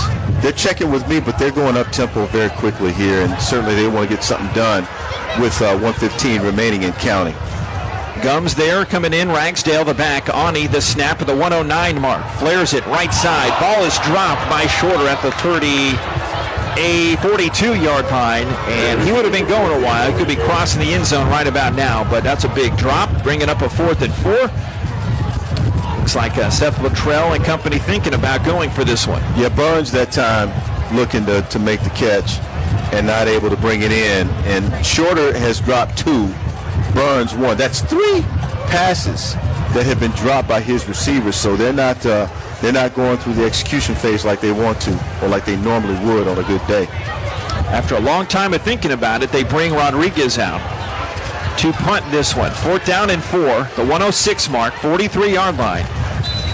Now's chance to do something. Remember, they get the ball to start this second half. The punt is underway, but the play was halted.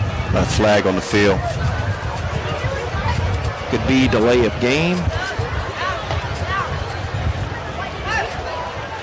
Delay of game. Offense. 5-yard penalty. Remains 4th down. Really doesn't hurt them too bad. Gives them a little more room to punt it. Lights really started to take effect here in this gray afternoon. We had some thick and ominous clouds blowing over a few minutes ago. 4th down and 9. Wind heavily at the back of Rodriguez as he punts this high backspin punt into the air. And Tyson Thompson makes this catch. Around the 9-yard line, yes indeed. See how aggressive the Owls are. 59 seconds to go in this first half. 14-14, Rice and North Texas. Well, you have to be careful with 59 seconds remaining in the game. Two things you want to try to avoid right before the half. What you don't want to do is turn the ball over, A, and B, you don't want to give North Texas any time on the clock, especially deep in your own territory. So you got to be conservative and move the football, but you need to get some first down to it. Paget coming out. They have 5 wides here. Walker, one of those, along with Esdale. And Uriah to the West. left. And you got West near way with Rosner. First down, starting this drive at the 59-second mark. Paget, quarterback run. It's a hit once, twice, 3 times a lady, and a couple yards. As Davis and Johnson sandwiching Paget there. 2nd down and 8. Owls go tempo here. West, the back, coming down in the backfield. Walker, star freshman, the first half.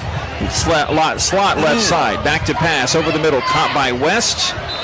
Nate groaning about K.D. Davis there right by the receiver. Mason Richards, good pressure there, but a first down as it's across to the 9-yard gain to the 19. Well, maybe nervous. Uriah West had to make that catch or that was going to be 6 going the other way. The center judge telling Paget the offense to wait as the clock just ticks down.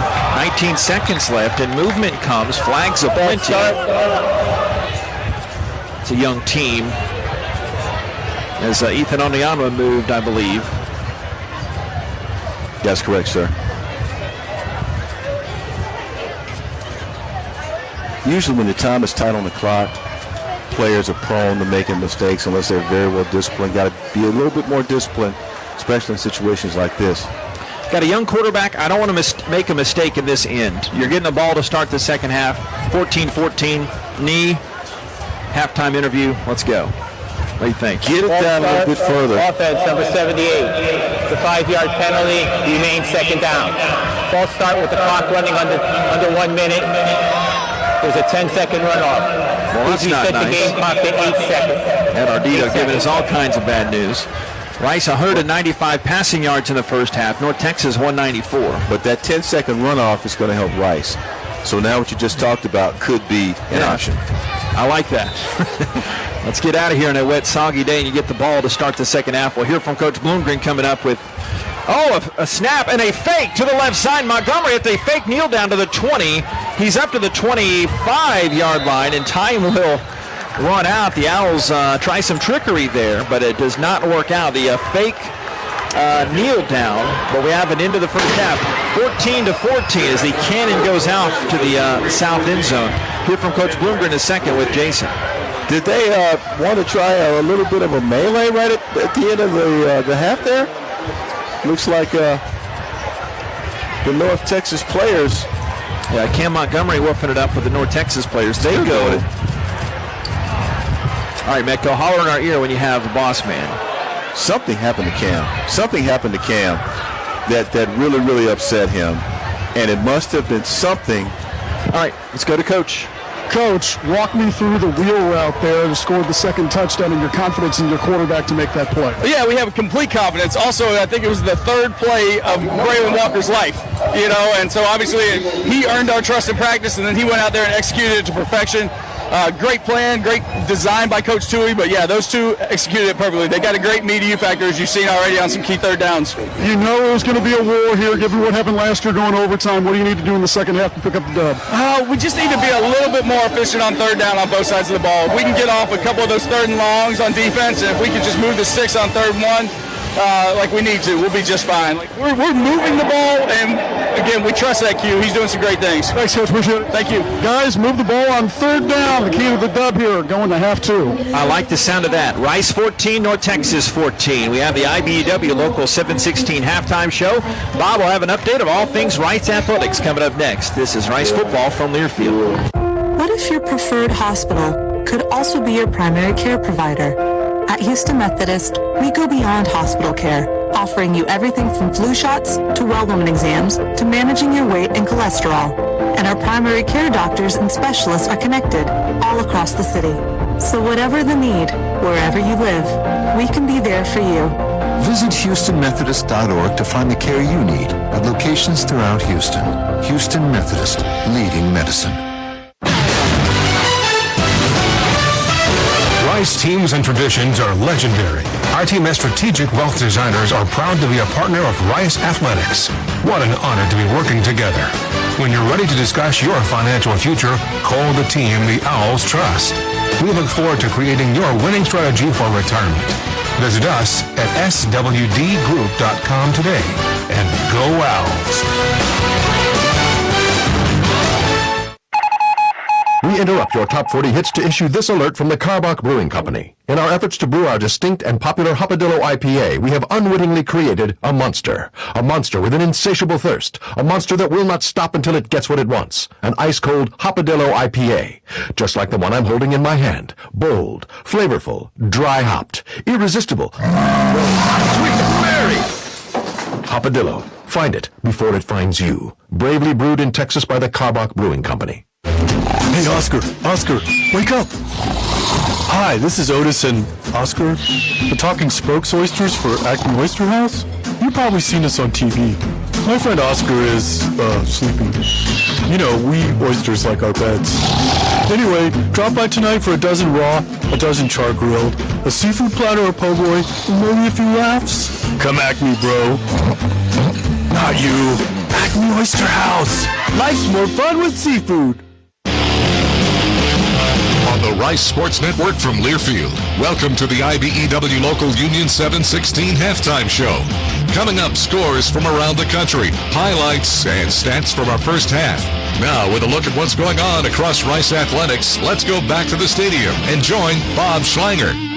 And alongside Bob Schlanger, I am Nate Griffin. 14-0 here at Apogee Stadium in Denton, Texas. Rice at North Texas. Bobby Schlanger, looks like a pretty good game, sir. What do you have for us today? Well, we've got a lot going on campus. First, congratulations to Ariel Hayon, AAC Conference Swimmer of the Week. Conference, we're all moving to the AAC next year, but swimming's there, and she was our second Conference Swimmer of the Week. Men's basketball moved to 4-2. Nice couple of games. Won 3 this weekend. Beat Georgia Southern, Western Michigan, and HCU. And Travis Evie and Quincy Oliveri doing great. But Monday night was Makai Mason, 25 points. Freshman just was lights out. 10 of 14 from the field. Cam Sheffield had a great rebounding and all-around game. So a lot of good in men's basketball. Women's basketball, 5-0. Defeated TSU, and they go to A&M tomorrow. So if you're in the College Station area, drop by. Malia Fisher and Ashley Austin really playing well. Destiny Jackson looking good. So I think it's going to be a good year in women's basketball, and they're looking good. They're back in action at the end of the week on December 2nd. They host TCU. And then we get to volleyball. Conference USA champion. A big 5-set win over Western Kentucky. Advances to 26-3 on the year. 3 losses, all in the top 25. A 5-set loss at Oregon. A 5-set loss last week at Western Kentucky. And a loss to Baylor. Those are the only 3 losses. When you can remember the volleyball season, you remember all 3 losses. It's a great season. They look great. A tremendous comeback and to win the conference championship. Last time we'll play Western Kentucky and win the last Conference USA tournament. Their RPI is 14, and they'll know tomorrow. Good chance to host an NCAA regional, and if not, we'll see where we go, and we'll follow women's volleyball. What a great year. No question about that, Bob. Thank you as always. We know the watch party will be, I believe, tomorrow. Right, and you can see it 6:30 on ESPNU tomorrow, the selection show. And if you want, come on by the Patterson Center. We'll be there watching. Sounds good. So great watch party. There you go. He is Bobby Schlinger. I am Nate Griffin. JP Heath about to take over 14-all here at Apogee Stadium in Denton. We'll be right back here. Rice football on Learfield. Medicaid and CHIP offer free or low-cost health coverage for children and teens. Hospital and doctor visits, prescriptions, shots, and more are covered. That's peace of mind for parents if a child is sick or gets injured. And parents may now be eligible for Medicaid too, even if they've applied in the past. Enrollment is always open. Visit insurekidsnow.gov or call 1-877-KIDS-NOW. Paid for by the U.S. Department of Health and Human Services. The United States Deputy Sheriff's Association is a national nonprofit and the largest non-governmental provider of services to law enforcement. The USDSA assists city, county, state, and federal agencies with free safety equipment donations and officer survival training, along with cash donations to families of law enforcement officers who perish in the line of duty, college scholarships for the children of law enforcement, a citizen awareness program, and more. For more information on the USDSA and how you can help, visit usdeputy.org. You're never completely ready to adopt a teen. For late nights writing English papers. For your teen's music taste. For dinners where they talk more on their phone than with you. For the first time, they call you mom. You're never completely ready to adopt a teen, and you can't imagine the reward. To learn more about adopting a teen, visit adoptuskids.org. Brought to you by the U.S. Department of Health and Human Services, Adopt U.S. Kids, and the Ad Council. Victor deployed for the first time to Afghanistan in 2003. He sustained a moderate traumatic brain injury. One of the most important elements of caregiving is taking care of yourself. For many military veteran caregivers, their caregiving journey starts earlier in life and lasts longer. Visit aarp.org/caregiving for a free military veterans guide to navigate your caregiving journey and better care for your loved one and yourself. Brought to you by AARP and the Ad Council. You're listening to the IBEW Local Union 716 Halftime Show, and this is what happened last time on the Mike Bloomgren Show. Sitting next to me now, Jessica Moore. And I point this out because she's director of on-campus recruiting, but most importantly, she's a former reporter. I am. And anchor. And a TV anchor, so she knows her way around this business. How are you? I'm doing well. How are you? I remember you telling me that. Yeah. You know, and now it's coming full circle. Yeah, we're sitting awesome. here. Yeah, you got on the headset. Okay, all right. So tell us a little bit about your job, your current job now, then we'll talk about what you used to do. My current job now is director of on-campus recruiting. I pretty much handle any of our recruits and their families when they come on to campus, plan their visits, book everything, get everything set, their itinerary, get to know them, get to know their families a little bit, and then they come on campus and take them around. I take them on tours of the campus, of the facility, give them a presentation, tell them about how great Rice is and why they should definitely become Rice Owls. So it's really, really fun, and it's super cool to get to build new relationships with these recruits that are coming in every day. You said it's super cool, but how super cool is it? It's really cool. It's so unique because this is the biggest decision of their lives. These kids are making the biggest decisions of their lives, and so you get to kind of help be a part of that, and help guide them hopefully in the right direction of a decision that is going to impact the rest of their lives. So, let's talk about what you did at one time. You at one time were a TV anchor, TV reporter. You also worked for Oklahoma State. I did. Tell us a little bit about your background. So I majored in sports media broadcast journalism. Okay. Wanted to be a TV sports reporter, and when I graduated college, I to that. I was a television sports reporter and weekend sports anchor in Market 161, Denison, Texas. And then I moved to Waco, Texas, where I was the same position. Covered Baylor, covered UNHB, covered a ton of Texas high school football, which was my favorite thing. Went on to Oklahoma State, my alma mater, and was the team reporter, producer for Oklahoma State Athletics. I hosted a podcast, did all the on-camera interviews, everything like that. And then, I wanted to get in recruiting for a long time now, and I wanted to get back to the state of Texas, and I built such good relationships with the high school football coaches in this state, and I wanted to utilize those connections for good, and luckily Coach Bloom brought me back home, and it's been so much fun. That's good. If you have those connections, you will always have them. Yes. And that's a good thing. And it sounds like you went through the grind of understanding. You didn't start in the top 10 market. Yeah, you actually exactly. started in market number 166, you said? 161, yeah. 161. Well, like you, I started in Beaumont. Okay, yeah. Okay, but I started in radio in Houston, but I started in Beaumont television. So I learned all of the hard stuff first, which was the best thing to do. So when you come to a market like Houston, you're good to go. Yes, yeah, exactly. It's fine. It's nice to live in a real city now. So did you have fun working in television? I did. It was a really good time. I thought the relationships you could build and the stories, I really love telling the stories, especially about the high school athletes. And, there's just something special about being able to be around teams during two-a-days, covering their two-a-days, watching them throughout the season, and then getting to be there when they win a state championship and celebrating with them on the field and feeling like you're kind of a part of that. And it's something unique that really only the television business can give you, and being a sports reporter in Texas can give you, and I wouldn't trade that for the world. Listen to the Mike Bloomgren Show, Mondays at 7 during game weeks, live from Acme Oyster House on the Rice Sports Network from Learfield. You've got a lot going on, so how do you find time to take care of you? At Houston Methodist, we work around your busy life.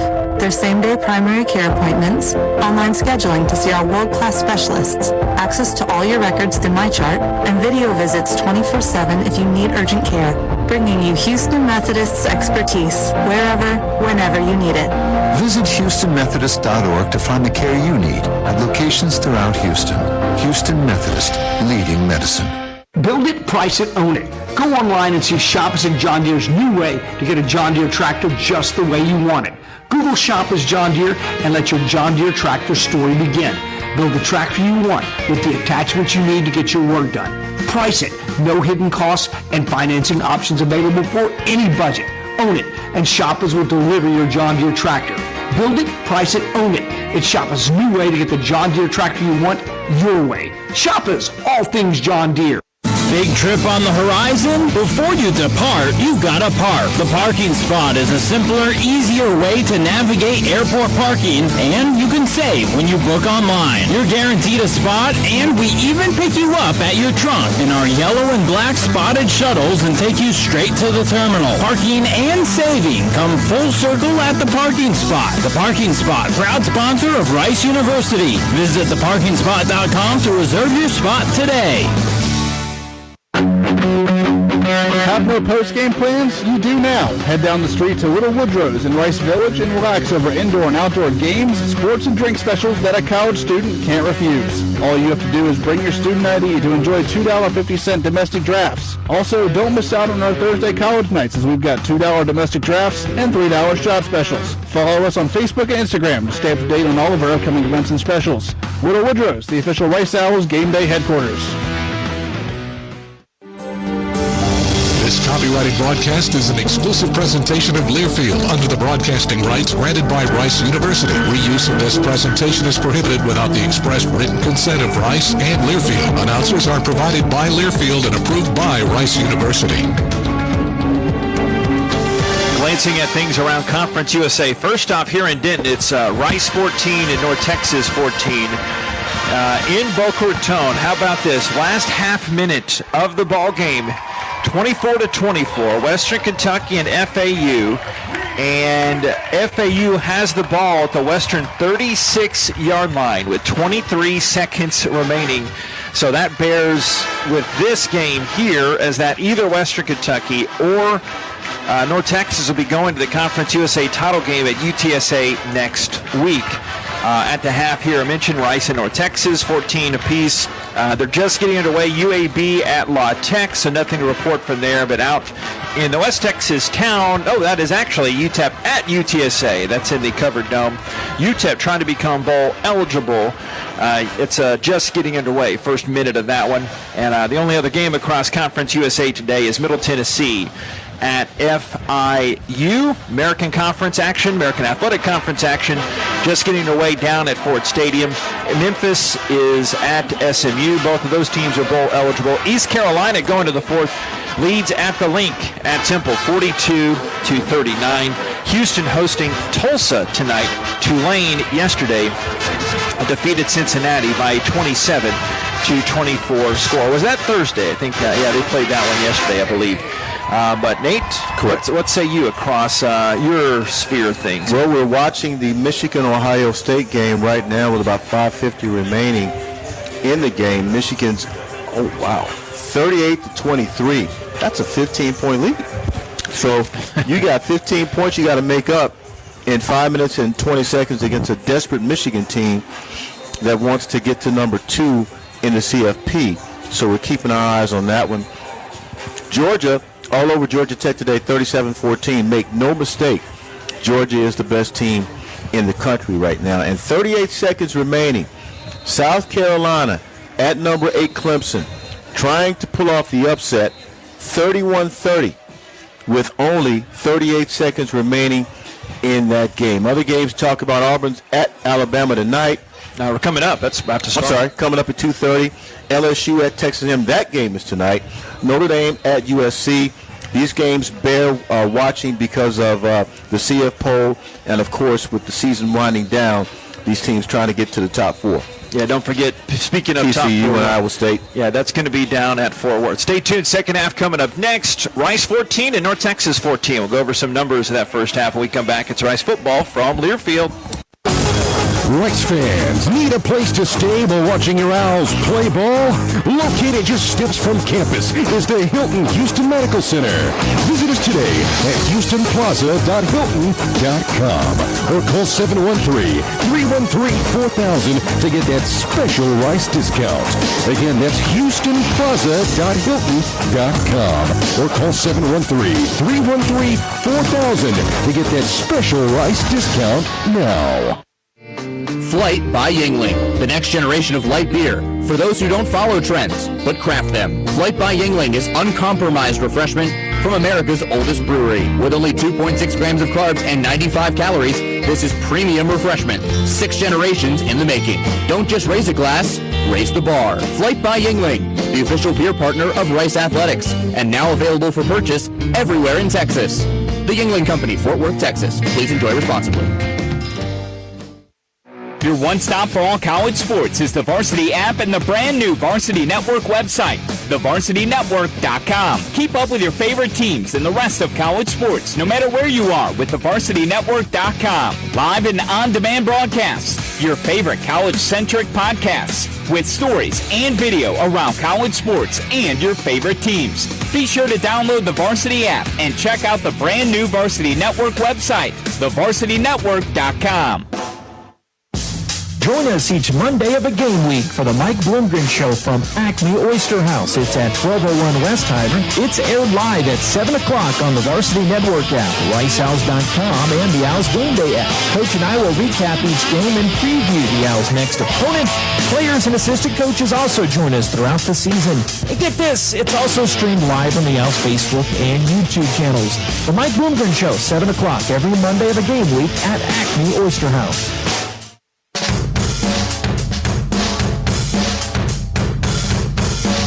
A few of the numbers here. Houston Methodist leaderboard as we get ready to start this second half. Rice 14 and North Texas 14.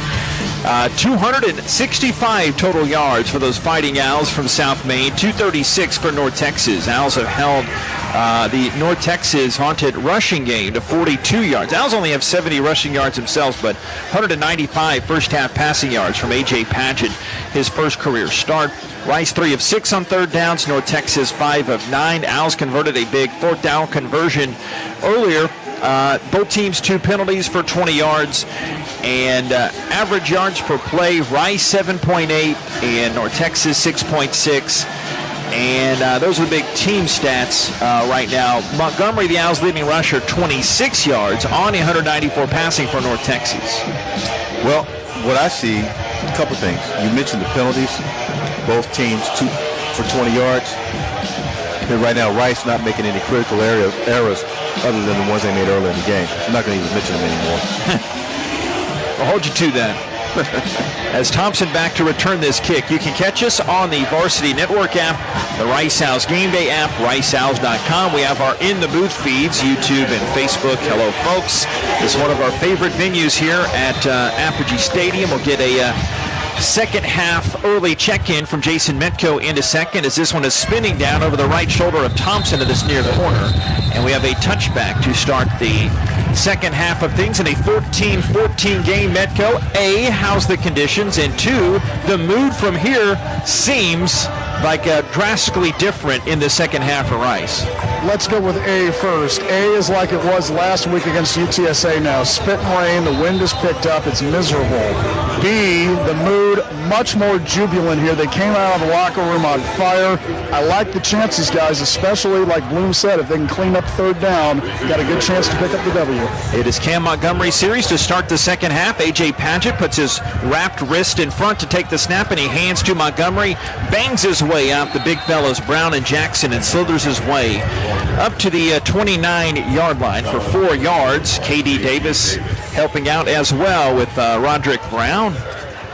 If I didn't know any better, I'd say that Cam is running with a little bit of a chip on his shoulder because of the little exchange he and the defense had in the first half. Owls had a fake kneel down, and Montgomery ran it for about 5 yards. He took exception to what North Texas did. Second and 6 to 29. Fake a handoff. Padgett running his way to the left side, drags a defender or two, gets the first down past the 35, and they stop his progress at the 38-yard line. Sean Thomas Faulkner and Larry Nixon teaming up after that Padgett run of 9. I have really liked the composure of A.J. Padgett, his ability to put it down and run, and a couple of throws on the money to Braylon Walker. A little bit bigger guy at 6'3", 225, so he can get, those runs where you normally would have, one defender taking you down. It's going to take 2 or 3, as we saw with that last play. Left hash, first down and 10. A minute into this second half, 14-14 game.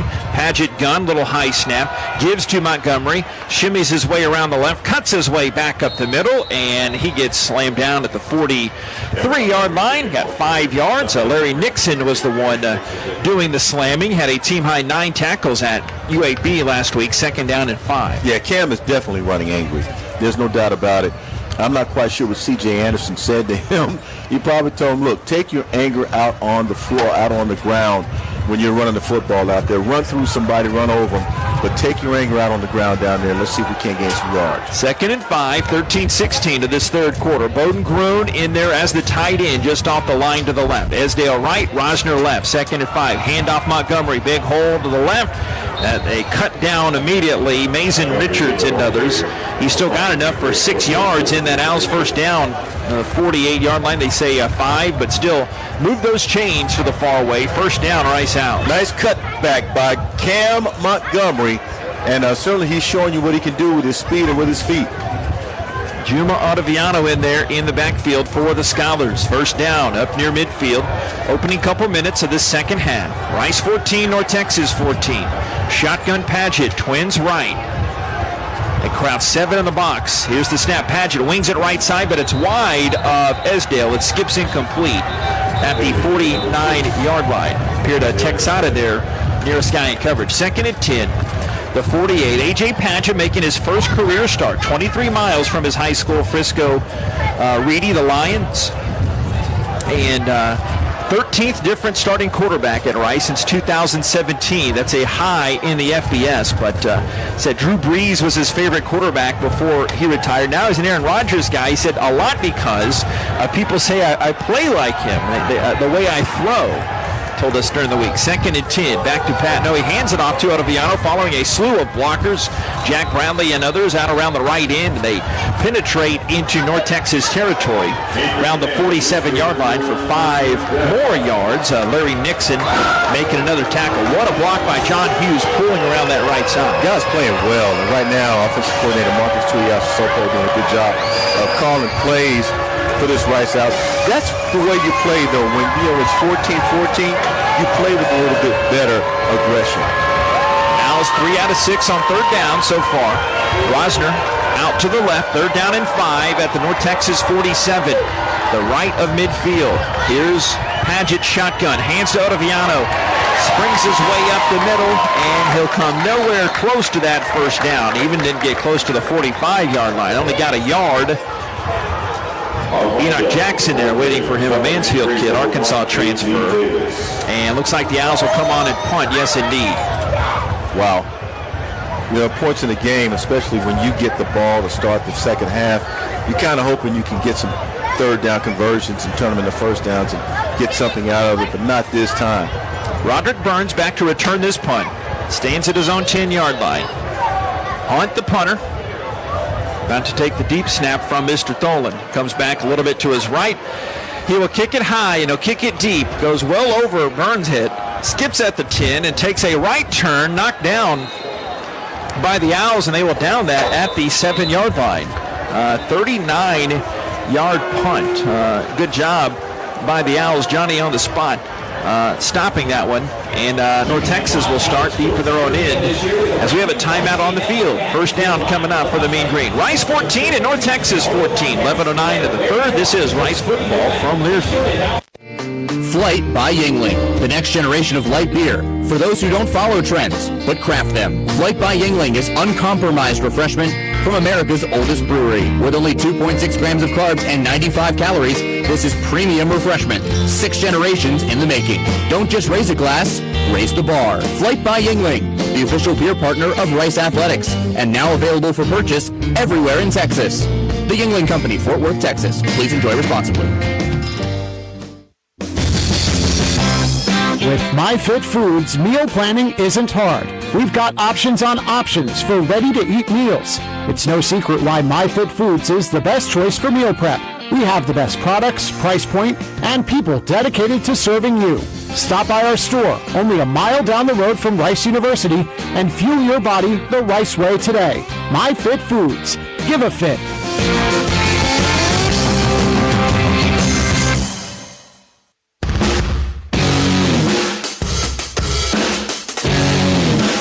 14-14, Rice in North Texas. Mean Green about to get the ball. The Owls football this season brought to you by our fine friends at Karbach Brewing Company, where we were treated last night thanks to one of a generous benefactor of ours. We went down south to American Airlines Center. First time I had seen an NHL game in person, no lie, since the New Jersey Devils skated the Cup at Old Reunion Arena when I was covering it for the Blowtorch 88.9 KETR. And so yeah, not exactly hockey guy, but what a fun night had by all. Nate Griffin, we run into, we're sitting there, Nate's wearing some Rice gear, and whose uncle, or was it his cousin we ran into right as we're coming into the stadium? Yes.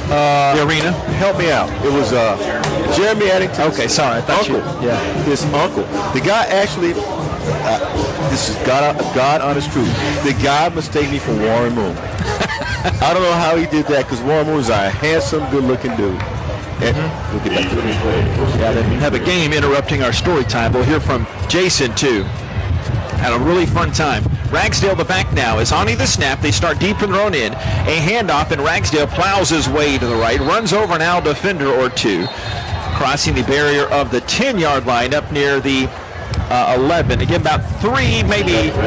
Yeah, we'll give him a decent chunk there, about 4 yards. Boy, it's getting chippy out there. But yeah, the guy mistook me for Warren Moon. I said he's about 3 inches taller and much better looking. Yeah. But he told me about Jeremy, and then we all got the conversation. That was pretty cool. Keiko Ragsdale still in there. They're in that pistol set. Yeah, Jeremy Eddington, former Owls running back tight end. Here's the snap. Handoff. Ragsdale up the middle. Meets Morrison, and the Owls defense converges, meeting at the football there.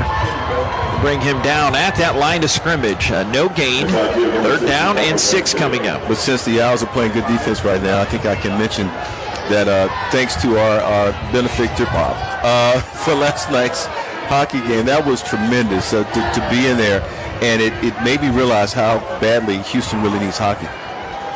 I'll tell you what Nate said to that in a second, too. Metka was my witness. Ragsdale, they're 5 of 9 on 3rd downs. They stack receivers left and stack the Twins to the right. 14-14 game. Back to Passani. Looking middle, throwing out the run, but he short hops his intended wide receiver, Alberding. The tight end, Morrison there right behind him, and the Owls force that punt. The defense playing with a consistent chippiness we haven't seen in a while here. And it's great to see. And then to end it all, no penalty flags to extend their possession. So that's good to see as well. There's Tyson Thompson back near midfield, led the FCS in kickoff returns last year. He was at now Houston Christian. He's a finalist for the FCS Jerry Rice Award. They're punting from their own end zone. Rodriguez kicks this deep. The Owls trying to flip the field, staring up into the gray sky. He does not call the fair catch in traffic. Thompson gets bum rushed by a bunch of North Texas folks under there. He just got rolled around and sandwiched a 36-yard hanging punt near midfield. But the Owls will start in North Texas territory, their best drive to start this game, in this game. Yeah, they've done a nice job in terms of being able to do that. But I kind of want to, I guess, end the hockey story or continue it, if you will. It was good to see you guys enjoying the hockey game. Well, thank you. Well. I'm glad you enjoyed that. And Bob, Bob was the best.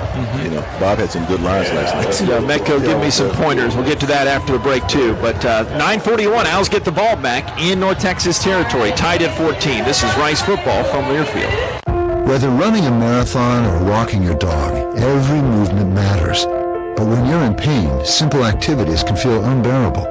At Houston Methodist Orthopedics and Sports Medicine, our specialists can help you heal faster using the latest technology, minimally invasive procedures, and advanced physical therapy. As the top-ranked hospital in Texas, we have the expertise to keep you moving and help you get back to doing the things you love. Houston Methodist, leading medicine. What's up, fans? This is Roddy Jones, co-host of College Sports Now.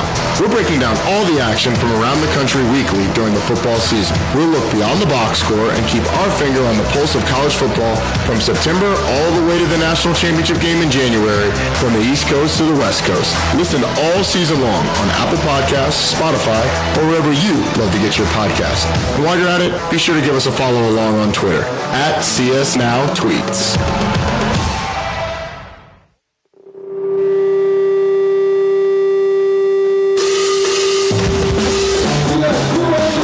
Owls in the North Texas Mean Green locked up, 14-14 game here, 9:41 to go in this third quarter of play.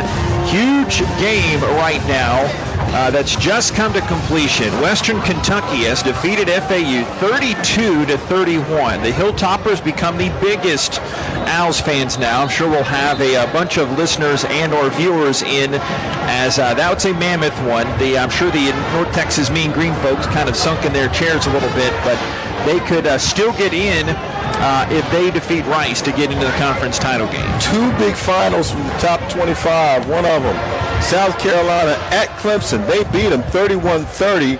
And then Michigan knocks off Ohio State 45-23, beats them at the Horseshoe. There you go. Ohio State, yeah. There you go. First down.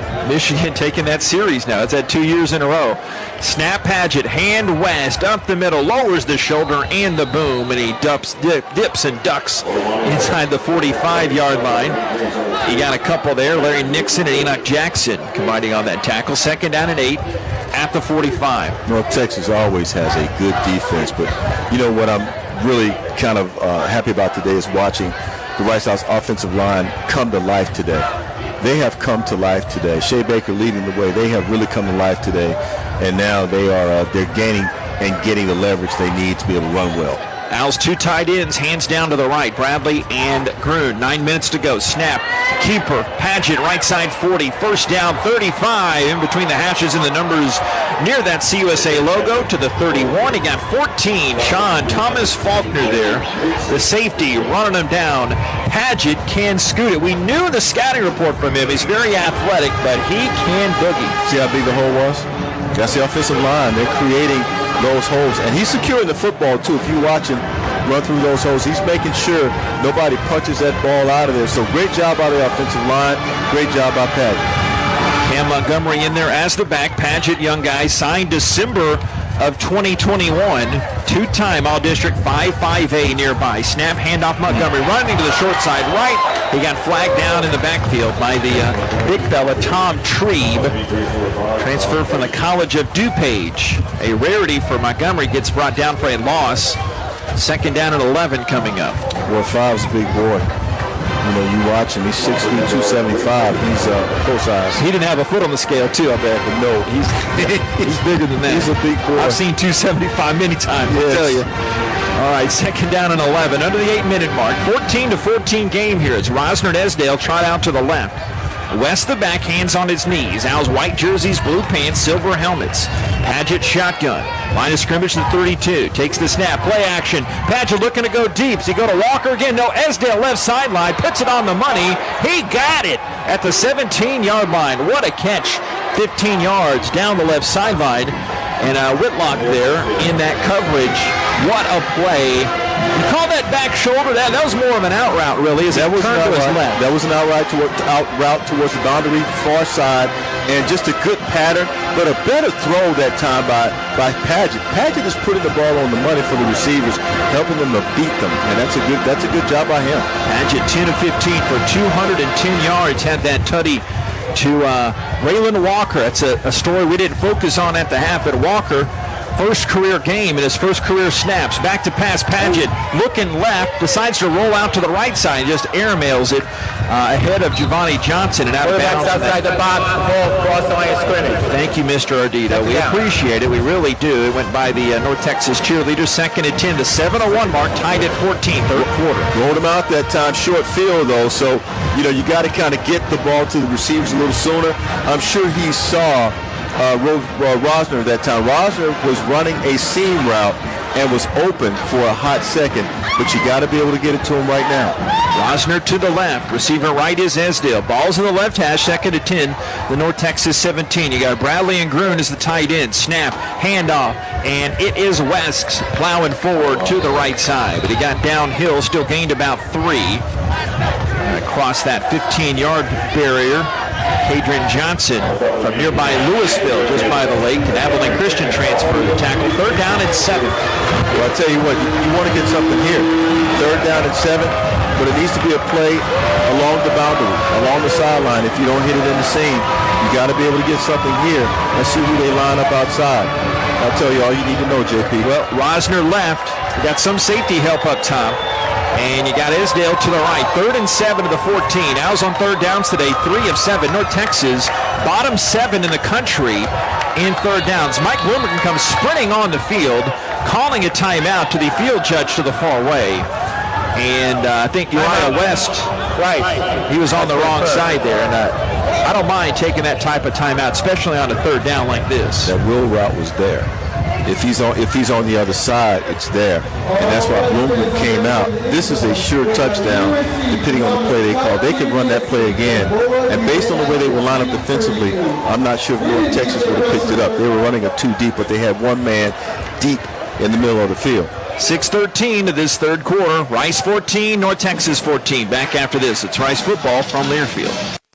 Houston, we have a cocktail. All Hands Canned Cocktails are made with 6 times distilled crab vodka at a sturdy 10% ABV to ensure you never have to sacrifice the quality of your provisions. Now available in 6 natural flavors, including raspberry lemonade, ruby red grapefruit, cherry limeade, cranberry and vodka soda, and vodka tonic classics. Follow the adventure on Instagram at @DrinkAllHands and try these bar-strength cocktails for yourself for the next game. All Hands, damn fine cocktails. Proud sponsor of Rice Athletics.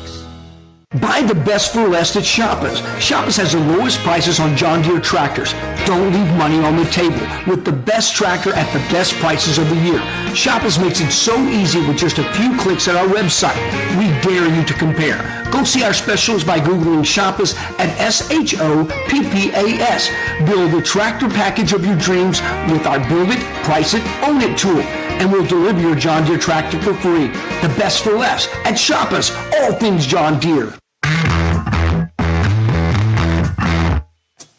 With that 6th win, being bowl eligible, that's something that's awesome, and that's something that, we've really set a goal for, going back a couple of years now, something that we wanted for this program. And so to have that win, it's really, I'm at a loss for words thinking about it.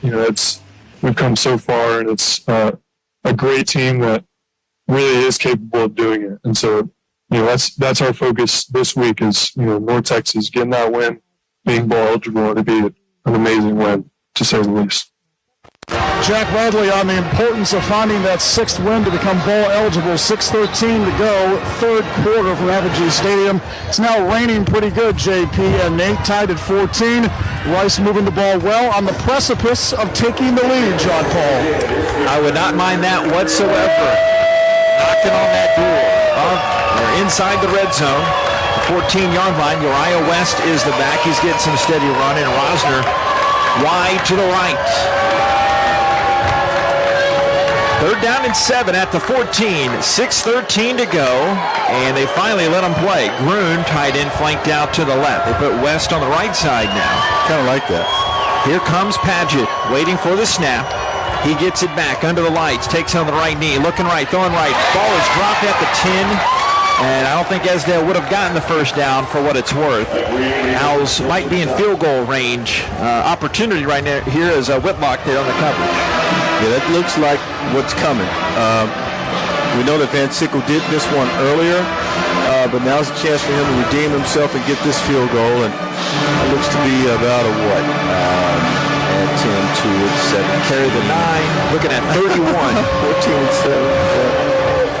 They're calling it 32 here, the Rice math guy in the booth says. He's missed 3 straight field goals after making his first 10 to start the season, which was the most since 1975 when they started keeping records. Kicks much better here, deep right side, and the kick is up and through, but there's a flag on the play. Let's hope it's not delay a game. Cue the ominous music. Offense number 87. 10-yard penalty, we play 4th down. No bueno, that means no good, Nate. That's holding on Jack Bradley. That's what's going to do it on that particular play. But, you add another 5 yards onto that, and now you start to wonder, okay, here we go. Al's 16th play of this 3rd quarter coming up. North Texas has only had 4.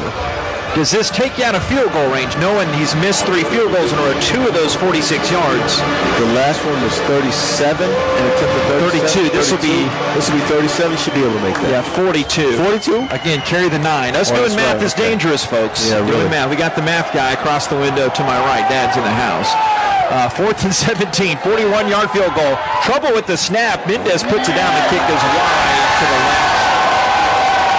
Again, like the first 46-yarder he missed, I think it was tough for Mendez to put that down, or maybe he didn't get the right oomph on the kick. I don't think he's getting the oomph on the kick because he's hit longer field goals.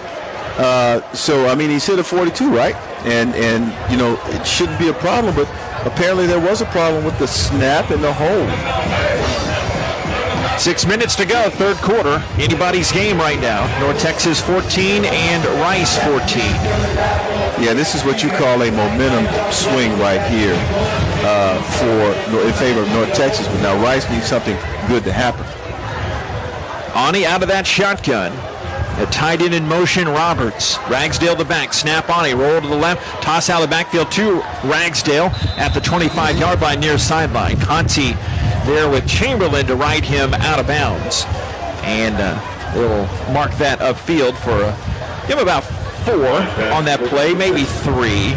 They eventually decide to mark it at the 27-yard line, 2nd down and 7. Yeah, Chamberlain there making a big play. Got to be able to keep them inside of a 3 possession drive here.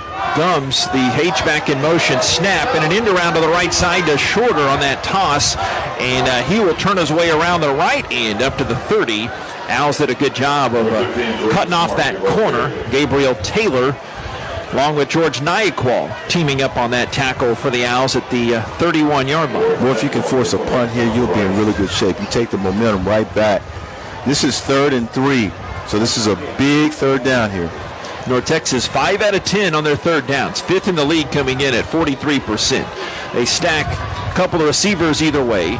Ragsdale the back, snap on, he looks over the middle, throws over the middle, incomplete at the 40-yard line. Chamberlain draped all over the tight end. Is that Roberts or Alberting there? But, no flag. We're not complaining. It was a 4th down coming up. Yeah, that was a great play at that time, and big tight end looking for the pass, not able to make the catch, though, and certainly, look, the Rice Owls defense holds. They regain the momentum. 4th down and 3. Owls should get the football back here. 4:54 remaining here at Apogee Stadium in Denton, the regular season finale. Here's the deep snap back to Rodriguez. Takes his step to the right, kicks an end over end one, fielded nicely near the turf at the 30-yard line by Thompson. Up left sideline, the 35, down to the 39. Brought down. Good 10-yard return to that 39-yard punt. With that wind behind Rodriguez didn't help him much, but the Owls will keep the football right now. 1st down at their own 39-yard line. I'll tell you what, I'm still looking for that big return eventually, but just not this time. Now it's a matter of being able to hold on to it, make some key runs, some key throws here, and get into the end zone for Rice. Ottaviano the back for Rice. As Paget out there for the blue and gray. His first career start, the true freshman from nearby Reedy High School in Frisco.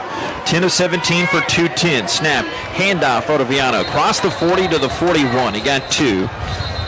2nd down and 8. Coming up now as K.D. Davis makes another tackle. First team All-League last year. Honorable mention the 2 seasons before that. He might as well have a nameplate in the Owls locker room. His 5th career game against Rice. Yeah, you said that right. He may as well have one. K.D. Davis, we brought it up, and the coach just kind of shook his head. But anyway, he thought the guy was going to be in the transfer portal, and he was not. Yeah, Coach Bloomgren said, I like to throw a party there, but know that Coach Luttrell appreciated him coming back. Handoff left side, Ottaviano springs it up to the 50, 1st down, sheds a tackle to 40. Now he's inside the 30-yard line, streaking down inside. Ottaviano had the big pass play in the first half. Here, Larry Nixon flags him down. After that gain down to the 26-yard line, 33 yards on that rush by Ottaviano, a season-high rush after that season-high reception earlier. Yeah, big run for Ottaviano that time, and of course he, with that run, he had to take out a couple of defenders that actually thought they had him wrapped, but he's so strong. Bradley and Gruen tight ends to the left. Wide side of the field is here to the right with Esdale and Rosner. Montgomery the back, he motions out too. 1st down at the North Texas 26, tied at 14. Snap, and Paget will run his way to the left side, and Tom Tree will flag him down. And it doesn't gain anything on that play. Actually, they'll say he lost a yard, so credit Tree. 6.5 tackles for a loss on the season now, 2nd on the team. Note they did mark that back at the line of scrimmage after all that. 2nd and 10 at the 26. Yeah, Tom Tree had the advantage that time over Paget. Paget saw him coming and tried to run away from the big tree and wasn't able to get it done, so he lived to fight another down. 2nd down and 10 under the 3-minute mark. Pretty fast-moving game, 14-14.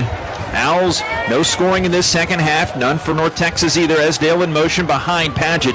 Takes the snap, gives the handoff up the middle, and clanging his way around is Montgomery. Ran into the backside. It was one of his tight ends, I think Gruen, maybe Bradley. Got down to the 19. Larry Nixon was there to finish him off for that tackle.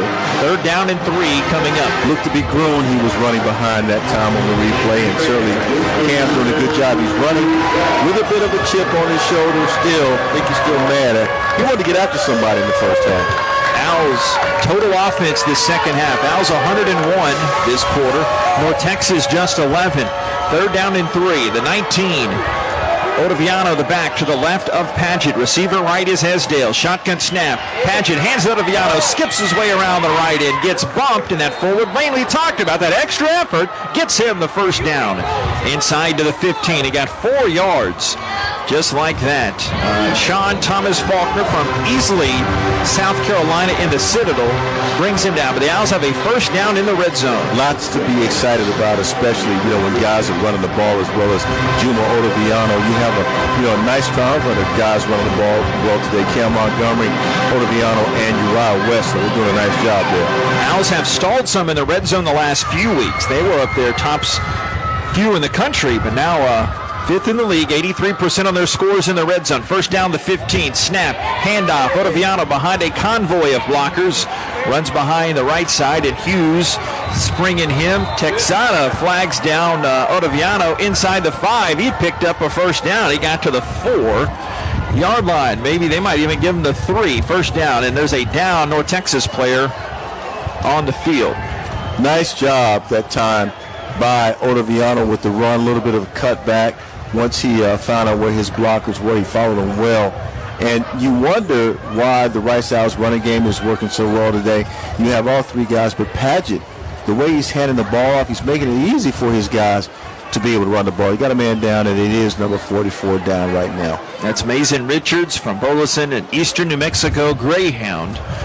First down and 117, first down and goal at the 4-yard line. I've called a game at Eastern New Mexico. Yes. For the late, great Guy Morris was head coach at A&M Commerce. And let's just say they've moved football facilities, but let's say there's an odorous smell of the cow nature as you're going down this Farm to Market Road, a few miles past the border, and you smell a lot of cow leavings there. I have to ask you, leavings, is it the same smell that we smelled at Las Cruces? Close, not too far off. There's a chicken farm there on the way to Las Cruces, and the chickens, you call them leavings, right? The chickens leave a lot of leavings, if you will. More of the methane variety. Oh my goodness! Anyway. And the leavings, they really don't. They don't leave. They stay. That smell stays in the air. It is constant. So if you try to take a nap on the way, you're not driving, you will wake up once you drive through Las Cruces. Nate taking an extra mile for the record there. First down and goal for Rice at the 4. I'm telling you. How about the Owls? 174 yards rushing on the game. Otoviano is the running back next to Padgett. Lone receiver is Rosner near side. First and goal at the 4. Near the 1-minute mark of the 3rd. Tie game snap. Handoff. Otoviano left side. Flag comes in as he spins inside the 5-yard line. He'll be down to the 2, but this looks to be coming back right now. Yeah, that's going to be very, very... Holding. Offense, number 78. 10-yard penalty. Replay. First down. Yeah, Ethan Onionwa. He's going to be a good one. He's got to work on, hand placement underneath the jersey. Anytime they're calling holding, that means refs are catching. Lots of guys hold in the league. Lots of guys hold in college football. They just don't get caught. So it's just a matter of him working a little bit harder to conceal the hold. So they do usher the player down for a second, but with that hold, it brings it back to first and goal to 14. Clock starts quickly again, 44 seconds to go. Johnson in amongst 3 receivers to the left. 1 receiver near side, man coverage, Rosner. Shotgun for Padgett, Otoviano by him. Back to a first and goal to 14 snap. Throw in the end zone right side, up high for number 2. Rosner back right corner, made the catch, but he was out of bounds. Second time Rosner has made a very nice catch, but it out of bounds.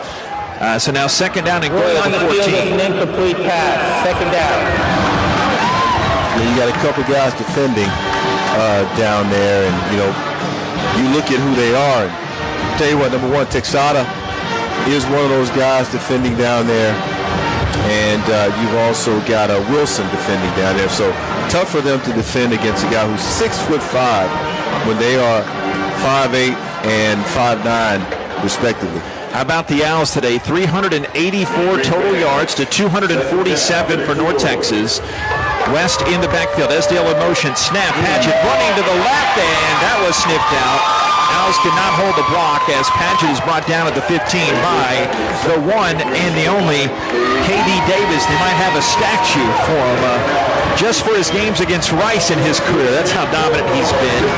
Now a third down and goal. K.D. Davis, like Arnie's never leaving. Their memories will live on forever here, no question about it. No joke. Like Ken Washington, the former quarterback who played here, memory lives on forever. All right, here we go to the fourth quarter. That does it for the third. They'll trek all the way down to the other end. Owls have a 3rd and goal at the 14 when we come back. A very quick-moving third quarter. Rice 14, North Texas 14. This is Rice football from Learfield. The newly renovated Houston Marriott Medical Center Museum District is a proud new sponsor of Rice University Athletics. For visiting families and fans, the closest hotel to Rice University is delighted to offer preferred rates. Guests will enjoy 2 new restaurants, an indoor pool, a new exclusive M Club lounge, and complimentary shuttle service within 2 miles of the hotel. Visit Marriott.com to learn more. What do you do when you need safe, reliable corporate transportation? You go WIN. WIN Transportation is one of the largest group transportation providers in Texas, a leader in charters, shuttles, and special events of all sizes. 5 people or 5,000. WIN offers customizable team transportation with a wide range of motor coaches, minibuses, and vans. So, for safe, reliable corporate transportation, do like the Owls and go WIN. Book at GoWin.com. GOWYNNE.com.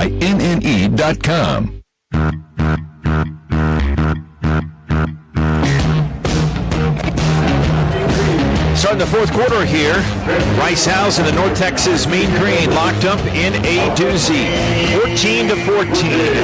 And Jason Metka, you had part of that weather forecast you were relaying to me last night at our hockey fun road trip, but the temperatures dropped a bit, it seems, out there. The wind has really increased, too. If you've not been to Apogee Stadium, there are a pair of windmills that are on the stadium property, and those are being pointed towards the west, and they are spinning pretty well. It's the fastest wind movement we've seen from those. The rain has been heavy at times, especially on that last drive for Rice before the quarter ended. It has dissipated somewhat, but it's now becoming that irritating nuisance rain again. And, like we said last time, that cold November rain that we had against UTSA seems to be here yet again. However, it should be noted that, of course, Rice has played in this, and to my knowledge, the Mean Green have not. Whether that's going to be a determining factor down the stretch, that remains to be seen in the final 15, JP. Yeah, if we knew that, it wouldn't be any fun the rest of the way. 14-14, coming down to the wire here. Owls trying to make a bowl game for the first time since 2014, trying to be bowl eligible. Owls, a win today. They have the most wins since that 2014 Hawaii Bowl team. Owls' last conference game as a member of Conference USA, so this is the last Conference USA quarter as Rice and North Texas locked up, as we said at the early part of this game. A low-scoring game benefits Rice, but a couple big penalties on this drive as we flip here to this end of the fourth quarter. I agree. A low-scoring game does benefit them, but they've done it. I mean, they've made sure that the game has stayed a low-scoring game. North Texas, when they've tried to attack, the Rice Owls defense has repelled the attack. So it's really good to see here. What they have to do now is learn how to close. And I know, look, they've closed 5 games, but this is a huge game. This one takes them into bowl eligibility. And there's a little bit more nervousness riding, if you will. Got to be able to shut them down, right? Well, to close, you got to get that lead first. I know what you're saying. 3rd and goal at the 15. Penalties hurting the Owls. Cost them a field goal and cost them potentially a touchdown earlier this drive. Owls 4 and 9 on 3rd downs to their left now. Driving, Ottaviano takes the handoff from Padgett. Surges across the 10 and goes down to the 6. Juma Ottaviano, easy for me to say, gets 9 yards on that 3rd down play. So this more in the comfortable field goal range for Christian Van Sickle. Kevin Wood, that last tackle. Coming on right now, and a little slippery out there as the rain continues to fall. Jason, I got a spot for you to go, but yeah, it's a little slippery out there right now. That's okay. I'll bring my water skis. Thanks, Nate. Middle of the field, 24-yard field goal attempt to break this 14-all tie. Just getting this fourth quarter started. Mendez, the spot of the Tholen deep snap, and Van Sickle kicks it up and through end zone to our left, and that trickles to that second level of seating there. 24-yard field goal made by Christian Van Sickle, and the Owls take a 17-14 lead. So you saw that time. You wish that they had gotten 7. Because now here comes North Texas. Now we're going to see whatever plays they have not run today, they will run in this drive, in this particular possession. And you will see just how good your defense is. If you're able to stop them, get them off the field, and you have to be able to do it. In 3, good job. Stay tuned. Coming up next, back here in Apogee, Rice leading 17-14 here at North Texas. It's Rice football from Learfield. We interrupt your top 40 hits to issue this alert from the Carbach Brewing Company. In our efforts to brew our distinct and popular Hopadillo IPA, we have unwittingly created a monster. A monster with an insatiable thirst. A monster that will not stop until it gets what it wants. An ice-cold Hopadillo IPA. Just like the one I'm holding in my hand. Bold, flavorful, dry-hopped, irresistible. Sweet Mary! Hopadillo. Find it before it finds you. Bravely brewed in Texas by the Carbach Brewing Company. Rice fans, need a place to stay while watching your Owls play ball? Located just steps from campus is the Hilton Houston Medical Center. Visit us today at HoustonPlaza.Hilton.com or call 713-313-4000 to get that special Rice discount. Again, that's HoustonPlaza.Hilton.com or call 713-313-4000 to get that special Rice discount now.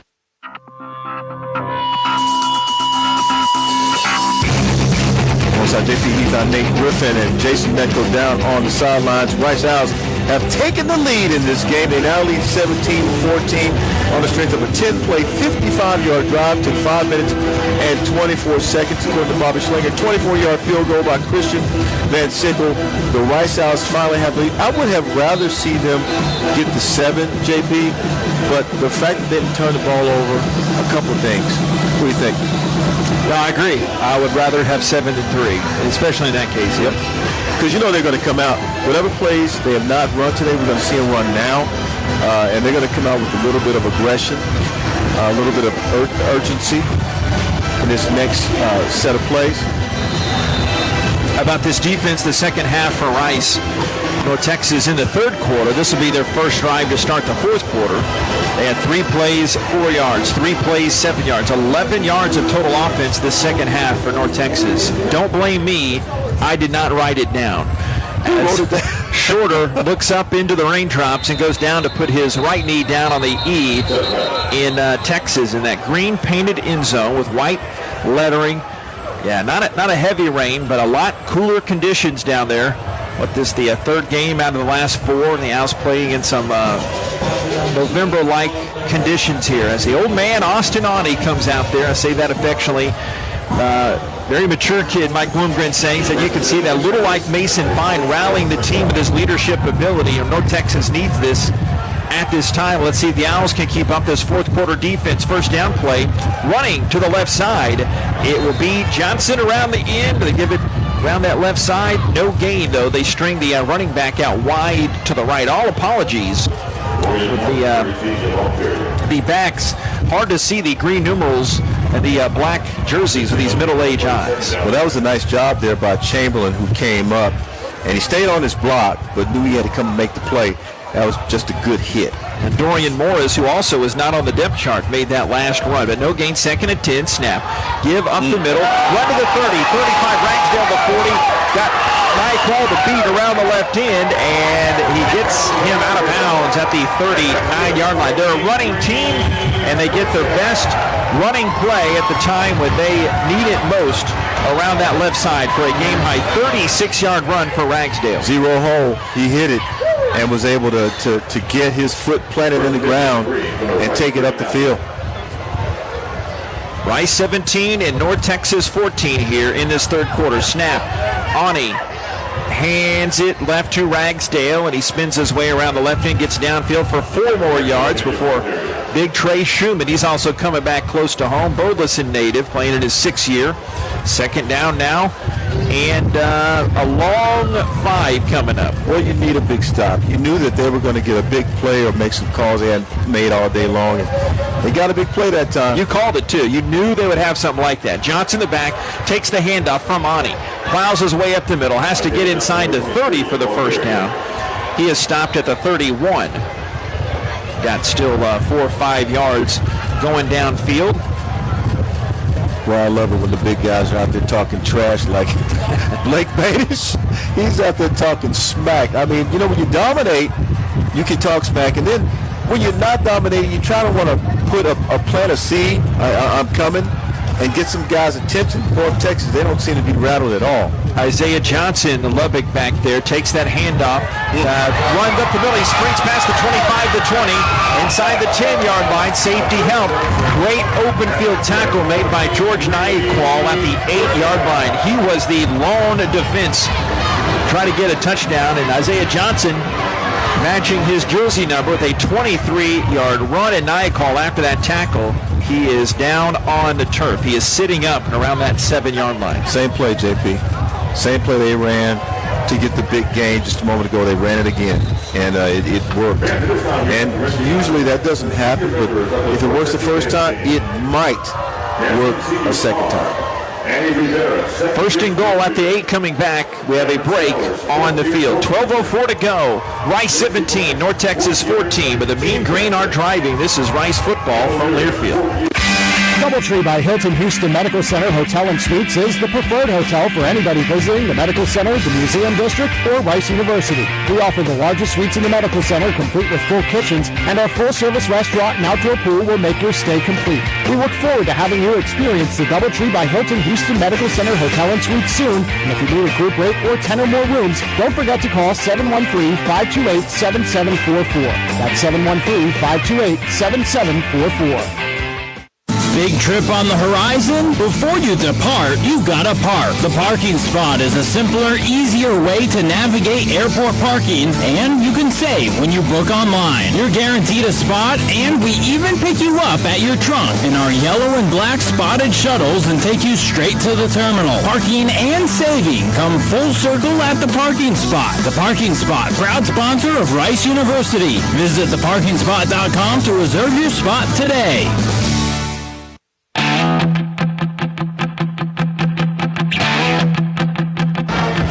Rice House football this season brought to you by Yingling Flight. Flight by Yingling, next generation of light beer. For those who don't follow trends but craft them. Don't just raise a glass, raise the bar. Flight by Yingling, official beer partner of Rice Athletics, and now available for purchase everywhere in Texas. With Nate Griffin, I'm JP Heath. Jason Metco down on the field. No, it's very early determining this. Jason, any word on Nyaqual? Luckily, he walked off there. It looked like a stinger to the left side of the body being checked out in the tent. We'll keep our eyes on it, fellas. Thank you, sir. 12:04 to go, Nate. 17-14. North Texas knocking on the door. Replacing him is going to be Devon Hook, looks like, and they're going to go right at him. They got Hook moving in there. Chamberlain still there's that extra, that Sam linebacker, that Viper. On his shotgun, he's got Johnson the back to his right. Shorter, check that, Burns in motion, the Lamar high school guy from Houston, snapping a handoff, and then Johnson will belly flop his way down near the 6. Hey, got a couple yards on the gain there. Second down, goal to go at the 6. They really could use him if he can get back on the field, but it could be a couple plays. George Nyaqual coming out of that tent. Because you know what teams like to do, they like to test the new guys out on the field. They'll run a play just to give you a little deception, but you know, here comes a big play, and they seem to be in a running formation. They've got 2 receivers stacked to the right. And some safety help over the top. Snap, hand to Ragsdale. Coming up to play the run. Chamberlain goes in there to join his buddies, bringing him down. What a play there by Chamberlain attacking it. Isaiah Floyd, he's playing his own backyard as well from Reedy High School, just like his starting quarterback, A.J. Padgett. Floyd, state semifinalist in powerlifting at Reedy, and used that strength to drag down Ragsdale. That's right. A lot of strength, if you will. And powerlifters, you don't want to challenge those guys. No. Third down and goal at the 6. Rain coming down heavily now. They're 6 out of 12 on their third downs. Got Ragsdale as the back. Third and goal at the 6. Mack in motion. Snap. Roll to the right side. Throw on the run. Caught at the 5. Tied in the end zone. Touchdown for Texas. Touchdown for the Mean Green. It might have been Ragsdale coming out of there as Conti could not make that tackle. A 6-yard touchdown rush, or touchdown throw. Ragsdale. Another touchdown for North Texas. That was Ragsdale on that catch. And of course, what they did was cleared out the right side of that offense with motion. And when they did that, you saw the rollout from Ani, and he found Ragsdale in the end zone. One man to bring him down, couldn't do it. Too much Too much force there. Extra point try by Mooney. Earlier this game became the all-time leading North Texas scorer. And he puts them up 21-17 now. Ragsdale, his second receiving touchdown of the season. And 10:35 to go in the fourth. Timeout on the field. North Texas 21, Rice 17. Long way to go in this game. This is Rice football from Learfield. Howdy Homemade Ice Cream is here. Howdy is an ice cream shop in Katy, Texas that makes ice cream in-house and has a unique mission to employ individuals that are differently abled. Stop by and enjoy some ice cream. With every scoop you buy, you help support employment for special needs. Coming to Rice Athletics venues in the fall.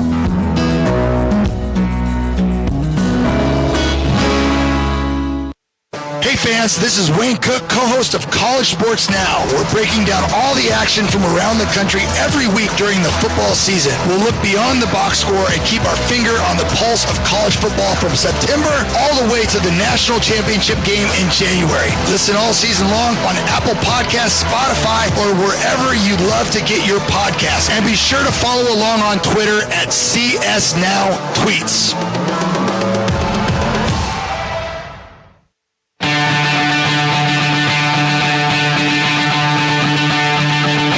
Here at Apogee Stadium in Denton, Texas. North Texas has taken the lead 21-17, 8 plays, 75 yards, took 3 minutes and 44 seconds. It was a 6-yard pass from Arnie to Ragsdale. And now North Texas is back out in front with 10:35 remaining in the ball game. Rice has plenty of time. And the way they've been playing today, JP, I like their chances. On the Rice side? A lot. Yes. Good. Yes. Yeah, like the Moxie, if you're just joining us, you had some late shopping to do or whatnot. A.J. Padgett, true freshman quarterback for the Rice Owls, making his first career start, threw for $195 at the break. Had his fellow classmate Braylon Walker, first career action. He has 80 yards receiving in that first half. And the Owls, some penalties on their last drive. And really, you could say this could be about 8-point extra game, if depending on what they would have done. We don't know, but the penalties cost them some, but still. Hey, you tell me a couple of days ago, hey, JP, it's going to be a 4-point game in the fourth quarter. You take it. Why not, right? Yeah, I mean, you called him Mr. Optimism, right? And I thought that Rice had a chance to win this game coming in here based on a couple of things, the way North Texas was playing, but also the way the Rice could play. Tyson Thompson back deep for the Owls, along with Ottaviano. It's kicked deep, and Tyson snags it, but he made the fair catch.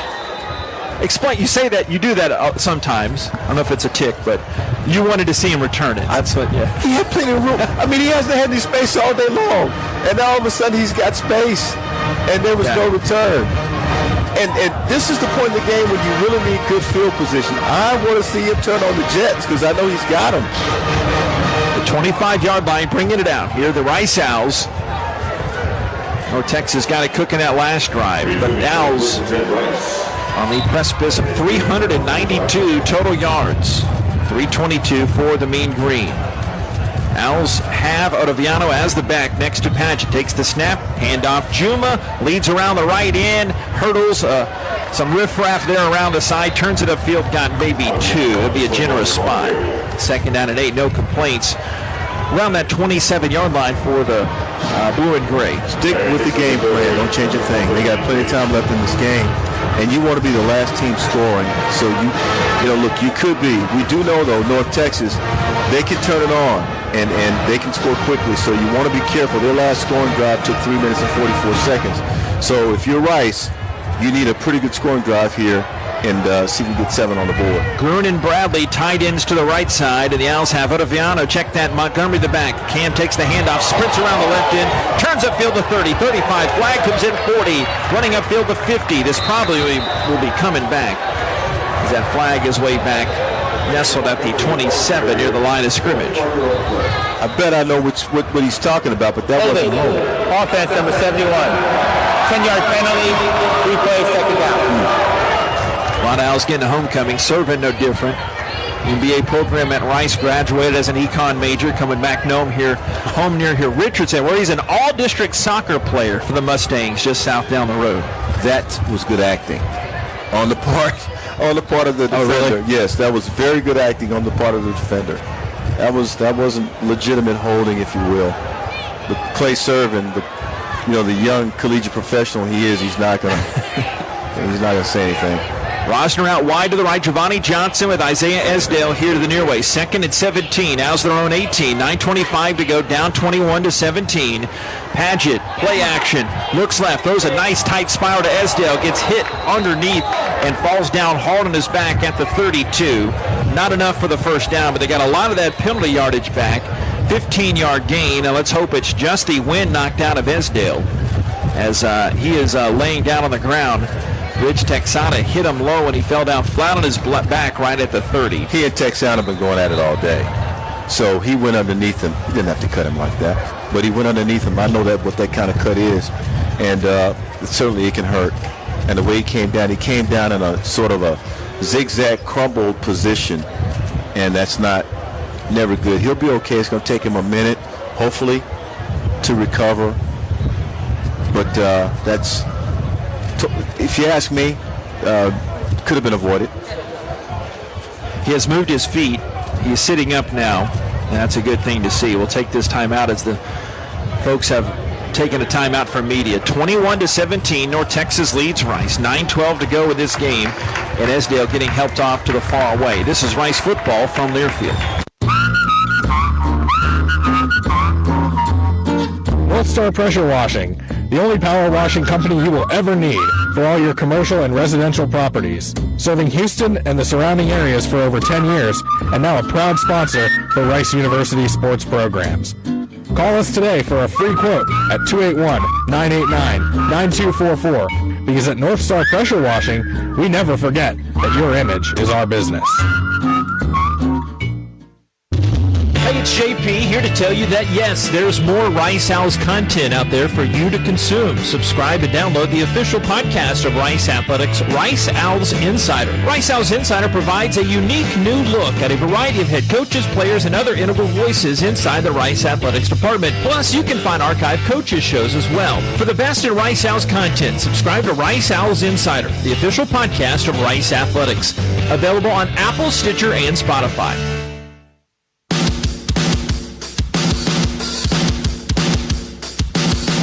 Rice football season brought to us by our friends at IBEW. Al's proud again to be partnering with IBEW, International Brotherhood of Electrical Workers, Local 716, lighting up Rice University and Houston for over 100 years. Esdale on the sideline and going into that Houston Methodist tent to the far way. Owls have a big 3rd down and 3 coming up, trailing North Texas 21-17. What say you? Need a quick hitter. It doesn't need to be a slow developing play, because now one of your better receivers is out of the game, so you need a quick hitter. And if you're going to throw it, you need to make sure that it needs to be a boundary throw. But right now, it looks like it could be near side. JP, it's going to happen. Hello to our Western Kentucky friends listening in. They're rooting for a Rice win to get them to the conference title game. A North Texas win gets them on a trip down I-35 to take on UTSA in a rematch. Pistol set. Paget, 3rd and 3, his own 32. Puts Walker in motion. Swing out to Walker in the backfield, and the youngster is cut down way behind the line of scrimmage. Lost 3 yards on that play. So you're not in the area to go for it yet. Great play by Texada coming back to cut him down. The Owls will have to punt. Here comes Hunt. Yeah, that wasn't the play I was hoping for, but that's the play they decided to run to keep it safe versus going down the field. At some point, you're going to have to take a chance. You don't want to do it with only 4 minutes left, 3 or 4 minutes left. Hey, Jason, throwing it to you. Here's the right at you, but the wind is really, okay, we'll get to that after this play, as Hunt kicks this one. The wind behind him, kicks it high. Shorter lets it bounce, and it skips inside the 25. Check that, Burns, not Shorter. I think I've done that all day. Inside the 10, and it creeps down to the 7-yard line. But best punt by Hunt of the day. And watch that rhyming there. Goes for 63 yards. By far a season and career high there for Connor Hunt. His previous was 57, but the conditions now, North Texas driving a pretty stiff wind out there, Mr. Venko. It's trying out what hair I have left in my head after 38 and a half years of living, but at least the rain has stopped right now, guys. Esdale is still in the tents, still being evaluated. We'll let you know. Hey, he's got it under. Hey, we got enough to worry about up here, okay? We do. You let him do that. He's Mr. Hockey, too. Running left to right. North Texas, a big hole, left side 10, up to the 20, 25. Nyquil slows down. Ragsdale sprint across the 30-yard line, and Trayshawn Chamberlain finished it off at the 30 to 25 yards. They have found that running that time around the right end. They had been going straight up the gun. Yeah, they really have. They found a way to get it. But that's what they do. They run the football. And so, they've got some plays in their arsenal that they can break out for the situation that's needed. Left hash. Here's the snap. Here's the handoff. Ragsdale running into Conti. A flag comes in. And so I think this will be coming back. I think Isaiah Floyd is lobbing to the center judge about that hold there. I like the way the refs throw the flags at the players. Get out of my way. Just get out of the way of my flag. My flag has precedence here. I've got a call to make, Ed Ardito says. Better be against North Texas. It's in that area of a hold. Playing pretty coy right now. Picks up the flag, but there's no foul for blocking below the waist. The blocker was stationary and then blocked at the waist. There's no foul. Why'd you throw it then? First down after that gain of 6 officially to the 30. First down, right? Yes. Well, it would be at the 32, but they gained it. Yeah, they gained 6 yards, so they do move it to the 38. Stop. 2nd and 4, 7:40 to go. Rice trailing 21-17. North Texas ball. Ragsdale, the back, takes another handoff. It is his half here. He gets stopped 2 yards upfield. Got to the 40-yard line. 2nd down and 2 yards coming up. Quint Titt, that tackle. 3rd down play coming up. Yeah, but they've got play action in their back pocket. So it's just a matter of, look, what are you going to run here? And are they running? No, only running one back for that to fake that play action. I don't know if it's a Graham Harrell. Sorry to cut you off there, but we haven't seen much two-back lately. They have the H-backs, but they just don't run a lot of that. Snap, a hand. Johnson stringing his way up the middle, and he will roll forward, coming backwards after picking up that first down past the 45, the 47. In this game of football, one thing I know, you got to run the football when it counts most, and North Texas doing that this 4th quarter. Owls had them stymied in that 3rd quarter. Well, they had 11 total yards in that 3rd quarter, but they have gotten it done in the 4th stanza. It's the threat of Austin Arney being able to throw the ball, and the threat creates some running lanes and running opportunities because you can't be too careful with him, especially in the defense they're playing too deep right now. Gums comes in, the H-back, snap, handoff, and Banish hops down on that ball carrier. Isaiah Johnson got a 2 yards, maybe 3 on 1st down. Yeah, they give him a couple. 2nd down at 8. Blake Banish mentioned powerlifting prowess from Floyd that last drive. Banish, good power lifter in high school as well. Not that the season is over yet, but Banish, they have found something in that defensive line with that young fella. They really have. He's tough, and that's the kind of guy you want in that defensive line. But boy, they need to stop right now. 2nd down at 8 to 49. Snap to Ani. Play action. Standing tall. Wheel route wide open. 35 to 30. Down to sideline 20. 15 to 10.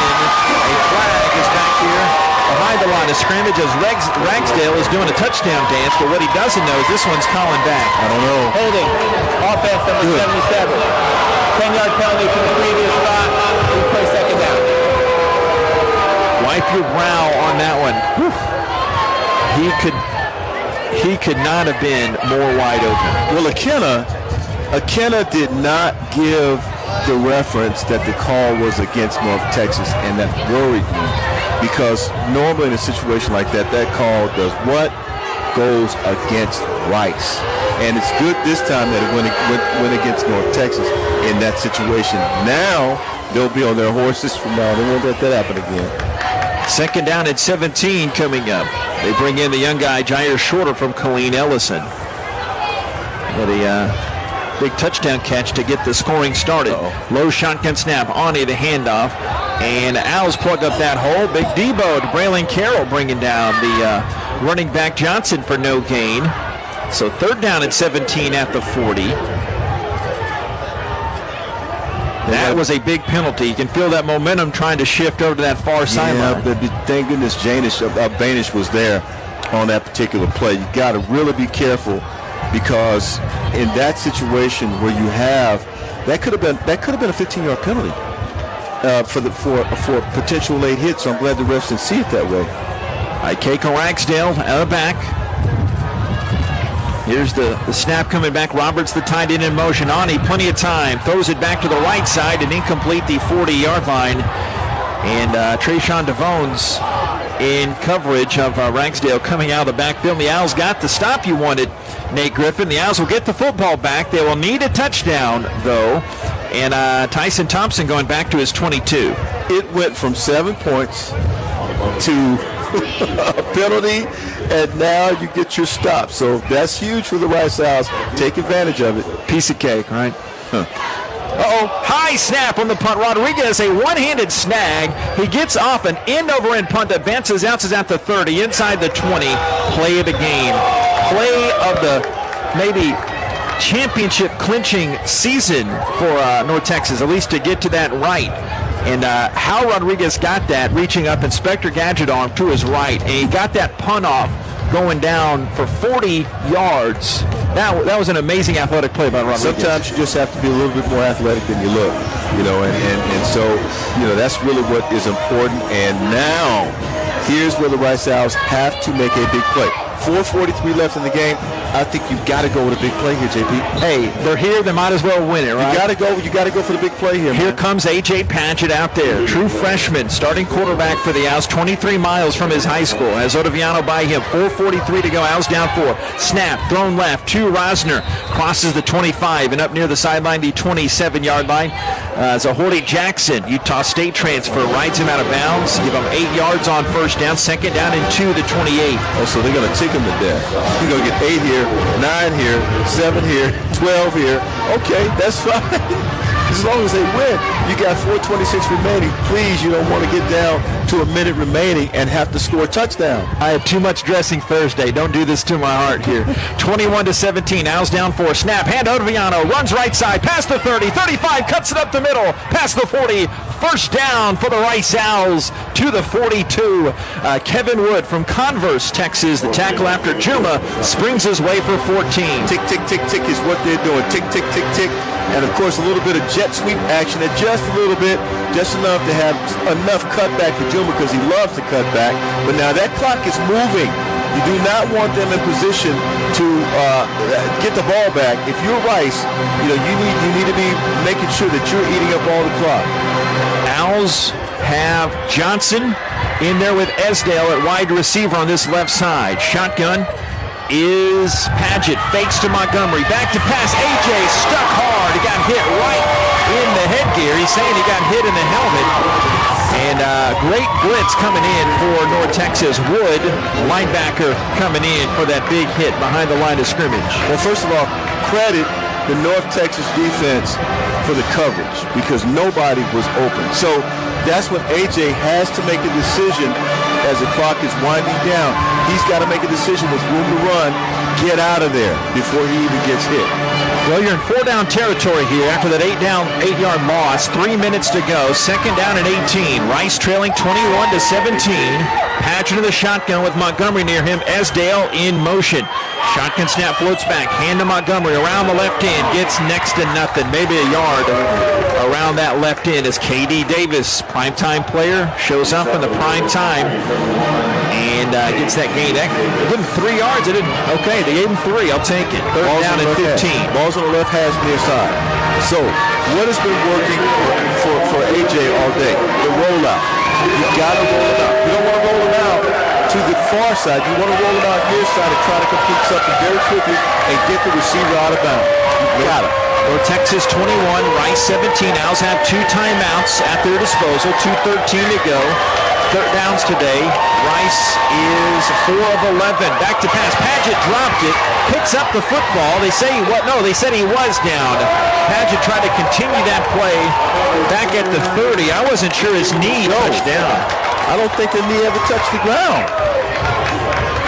Here's a replay. It's hard to check. Got some water in the lines.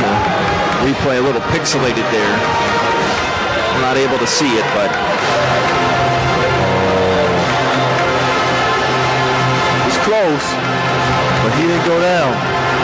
And I don't think that's something you can challenge either because of the way they whistled the play dead. But fourth down, here's your ball game. 23 yards needed. 1:27 to go. No pressure, right? Here's Paget shotgun. You got West in there as the back. Johnson in motion. The Owls might as well use that timeout. Timeout, right. You can't be confused in a situation like this. Good timeout call. First, it's a 30-second timeout. By Coach Mike Bloomgren that time. You have to know what you're doing. They got a play in the book, JP. There's a play.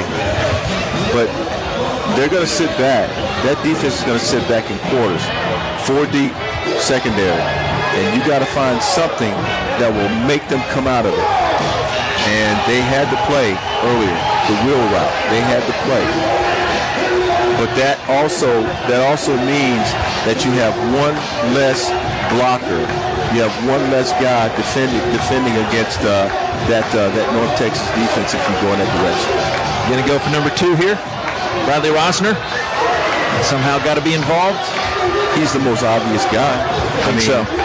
He's the most obvious guy. Now, whether or not I throw the ball to him, but if you're going to do that, you have to create single coverage for him, which means every receiver has to be in the route. 1 minute, 20 seconds remaining. Jason Metco, you had an angle on that. What did you think on that play where they called Paget down? I don't know how you see his knees touch. It was a long squat down to pick up the loose ball, but those knees did not touch the ground, guys. And not reviewable, unfortunately. Small crowd here today, but the ones that are here are getting loud on their feet. Paying attention to the noise suggestion from the green scoreboard try. Fourth down and 23. Here's your ball game, kids. The 29-yard line. Paget out of that shotgun. Trips to the right. Here's the snap. Paget looking, throwing deep over the middle, way shy of the sticks. And at the knees, incomplete to Esdale, and that should about do it with 1:12 to go. North Texas will win this one, 21-17. I got news for you. Esdale might would have been able to make that catch with a little bit better throw. But that was just good defense that time by North Texas. Very unfortunate situation. Wow. Just a really just a tough loss here for the Rice Owls today. This win, if they can hold on these last 72 seconds, they would be heading back to the Conference USA title game to face UTSA.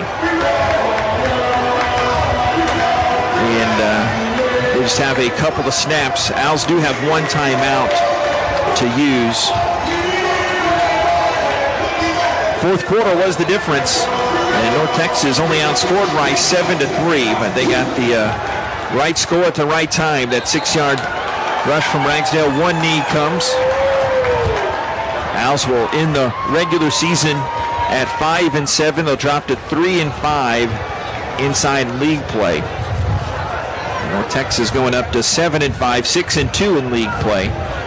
Clock continues to roll here. 54 seconds in the sun coming, parting in between the clouds. You can even see some patches of blue there. There are no moral victories, my friend. They're not. 21-17. Okay, they played well, but there are no moral victories. It still does not count as a win. Another knee coming from Ani. Probably his last snap taken at Apogee Stadium.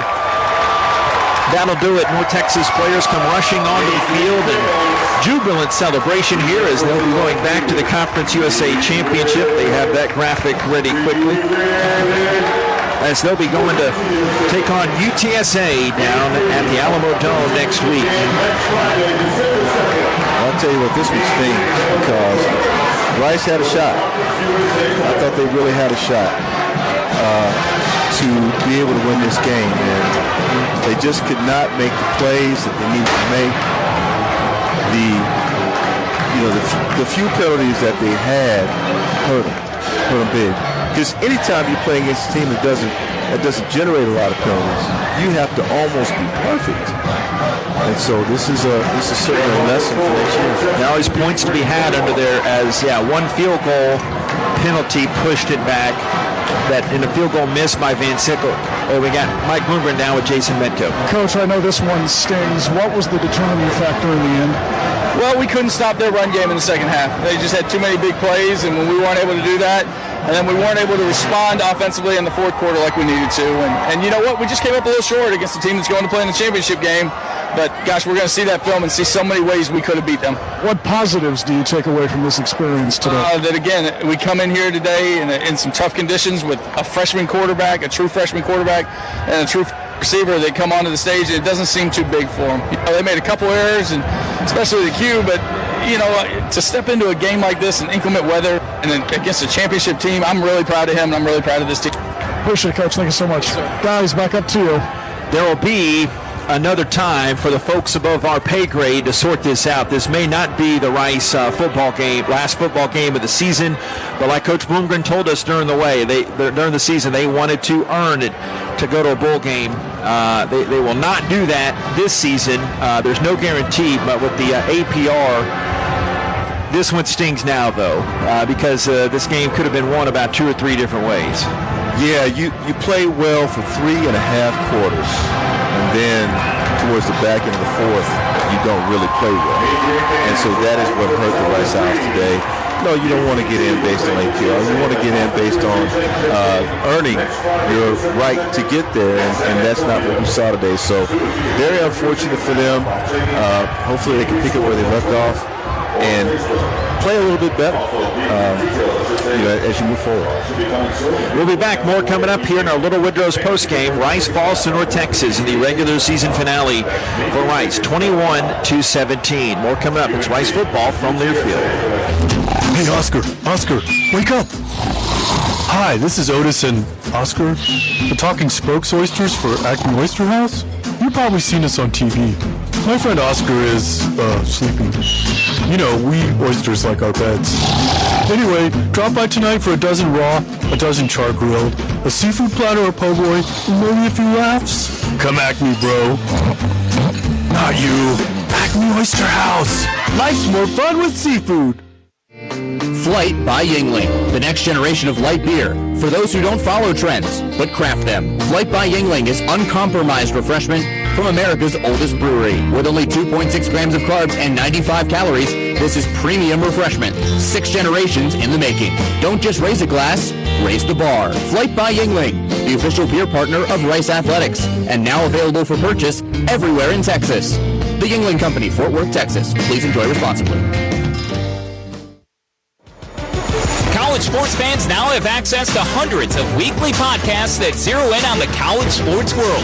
Now available in the Varsity Podcast Network and part of the new Varsity app. The app is free and available from wherever you get your favorite apps. Download the Varsity app today to have access to hundreds of national podcasts as well as your favorite team-focused podcasts. The Varsity Podcast Network now available for free on the Varsity app. Download from the App Store and listen today.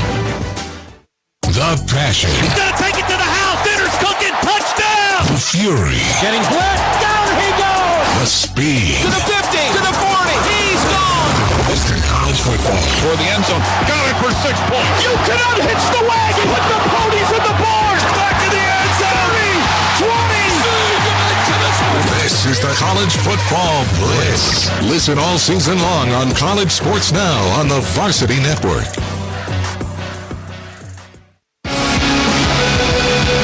Rice Sports Network from Learfield. Welcome to the Little Woodrow's postgame show. Coming up, postgame reaction, including stats and highlights, other scores, and a look ahead at what's next for the Owls. Rice Owls fall to the North Texas Mean Green, 21-17. A lot to get to coming up in our Little Woodrow's postgame chat, namely wrapping up this regular season. And the Owls fall to 5-7. There still is some other hope out there. I defer to Matthew Bartlett. Well worth the Patreon purchase, and check out him and Carter on the podcast that they broke down coming in there were a lot of it. It muddies the water to try to explain all the scenarios because, raising my hand, I don't understand all of them. I just know Rice is the potential 5-win teams that would be left. They would have the best APR score, not surprisingly, for the gifted student athletes. But there's a lot of games mixed in there. But just know that analyzing this one today, Nate, comes down to a few-minute stretch in the fourth quarter where the Owls, they left points on the board and committed just a couple too many penalties. 3 and maybe even a touchdown. So 10. Yeah. In my mind, 10 because of the penalties. That's what happens, when you generate penalties on your own, self-inflicted, that's what happens. So, it just hurts so much because they can play better and they showed it. But again, remember we talked about you have to learn how to close early in the game? Many times, yeah. Yeah, you have to learn how to close. And today was one of those days. Just did not work out. Owls fall to North Texas 21-17. A bunch to get to coming up. A Little Woodrow's post game. Rice outgains North Texas, but still falls. But still a nice debut for A.J. Padgett, the true freshman starting quarterback for the Rice Owls. We'll get to some of those final numbers. And Jason Metco trying to corral a couple of guys. It's tough to talk after a setback like that. But stay tuned. This is Rice football from Learfield. What if your preferred hospital could also be your primary care provider? At Houston Methodist, we go beyond hospital care, offering you everything from flu shots to well-woman exams to managing your weight and cholesterol. And our primary care doctors and specialists are connected all across the city. So whatever the need, wherever you live, we can be there for you. Visit HoustonMethodist.org to find the care you need at locations throughout Houston. Houston Methodist, leading medicine. Houston, we have a cocktail. All Hands Canned Cocktails are made with 6 times distilled crab vodka at a sturdy 10% ABV to ensure you never have to sacrifice the quality of your provisions. Now available in 6 natural flavors, including raspberry lemonade, ruby red grapefruit, cherry limeade, cranberry and vodka soda, and vodka tonic classics. Follow the adventure on Instagram at @DrinkAllHands and try these bar-strength cocktails for yourself for the next game. All Hands, damn fine cocktails. Proud sponsor of Rice Athletics.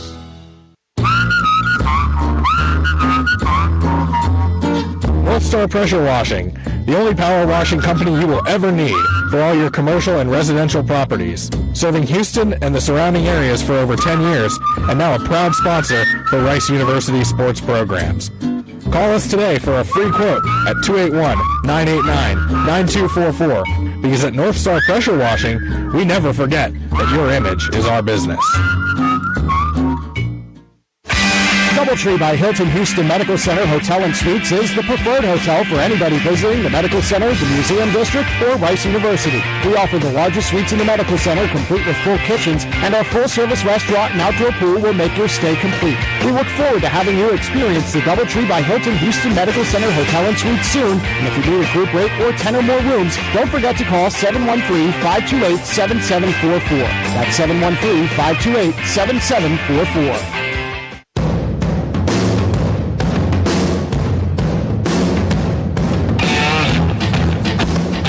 Rice Owls fall to the North Texas Mean Green 21-17. We'll hear from Jason Metco coming up here in just a bit, but Western Kentucky wins in overtime at FAU 32-31 today. We'll have a full look at the scoreboard in just a second, but Western Kentucky was rooting for Rice as with the North Texas win, they control their own destiny with their win against Western Kentucky this season. So North Texas heading to the Ryan CUSA Championship in San Antonio next week. And they'll get a bowl game. UTSA Roadrunners. Yeah, you look at that. One game separated these two teams coming in, Rice and North Texas. But North Texas, a lot of that, of course, is the non-conference schedule. But they won the right games at the right time coming in. What's North Texas? They've won now 11 of their last 13 Conference USA games. And they beat Western Kentucky. Mm-hmm. That was the key. And they ran the football. Over. And Western Kentucky could not stop them. So I thought Rice did a phenomenal job today in terms of playing good defense, but they couldn't get the stops they needed when they needed them. And they actually 159 yards. Rice actually outgained North Texas 186 to 159. But the critical runs that North Texas was able to get today, they got them done. Yeah, executed them. Ragsdale season high 122 yards when their top two backs coming into the game. Attaway and Adehi were both out of this game. Very deep running back room. Ragsdale 122 yards, but Rice does outgain North Texas today 415 to 362. And what was the old Spike Dykes phrase? There was some getting to be got. Rice didn't do that on third downs. Metco is down in the tunnel with A.J. Padgett. AJ, thought you played so well today, but in the end, just couldn't get it done. What are your thoughts surmising what went down here today? To be honest with you, for my first start, it was a really fun game, man. Like I enjoyed being out there. It was my first time playing in a year, and like playing with these guys is just so special. Like when you have a player like Shea Baker at center, who's played over 3,000 snaps, like that's a veteran, and you're learning from him, and he believes in you. Like that was a really big thing for me this week, getting comfortable with the guys. But yeah, at the end there, like to be honest, it's on me. Like I got to catch the snap, I got to make the reads, I got to be able to deal with the pressure on my face. So at the end of the day, like we just couldn't move the ball, and we needed to score in that second half. Hey, AJ, I know the game's over, doesn't matter so much now, but did you think your knee was down on that third down play, or maybe it was the second down play towards the end there? Yeah, I mean, I was arguing with the ref on the field that I wasn't down. The guys on the sideline were saying I wasn't down, but yeah, that's over now, but I don't think I was down, to be honest with you. Hey, AJ, this is Nate. I want to ask you, on certain plays today, I know you like to have them back. Was there one particular play that you like to have back?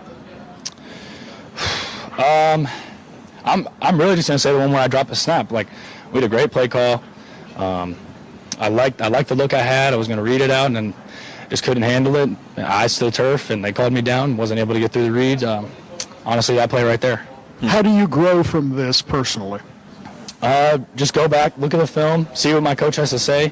Really evaluate myself and the way I played and what better decisions I could have made, because this is a game of constant improvement. If you're not constantly improving, you're getting worse. So just go back, improve from this game, just learn from it, really. AJ, appreciate it. Thank you. All right, thank you. Gentlemen, back to you. Yeah, thank you very much, AJ. Appreciate you coming and talking to Jason and us. 229 yards in his first Rice start, touchdown and a pick. Young guy's got a long future in this game. I don't care if North Texas would have had film on him or not. It wouldn't have mattered. Because the way he plays, it's hard to get a read on him. Really? Yeah. Especially when they roll him out. When they roll him out left hand. I was a little surprised that they didn't do that so much late in the game, because he was having success early in the game. Let's go down to Jason again. He's got George Nyquil. George, very physical game. First, how are you feeling right now as far as the physicality? It was a physical game, and we knew it would be physical coming in, and the more physical team was going to win. Well, they just, I feel like we didn't execute to the best of our ability, and that will win and lose you football games as far as execution. So 1 and 2 plays, to come down to 1 or 2 plays every game. Hey, George, the difference, was it their ability to run the ball? It seemed like the fourth quarter that they were doing some different things, I guess, running up the middle, and they took it around outside a couple of times. Yeah, we just got to be better in our run fits and getting off blocks to make tackles and making the tackles whenever it's time. We knew they were a run-first team, and we were stopping the run early on, but we just got to be better in the second half as far as stopping the run and making the adjustments whenever they come out in different sets, because they did come out in different sets, and I feel like we just got to do a better job of making the adjustments. George, this is Nate, and I know oftentimes we always say, look, that you can make all the plays you want between the 20s. It's when you get in the red zone that you really have to be able to shut them down. Do you guys feel like you played about as well as you could today in the red zone?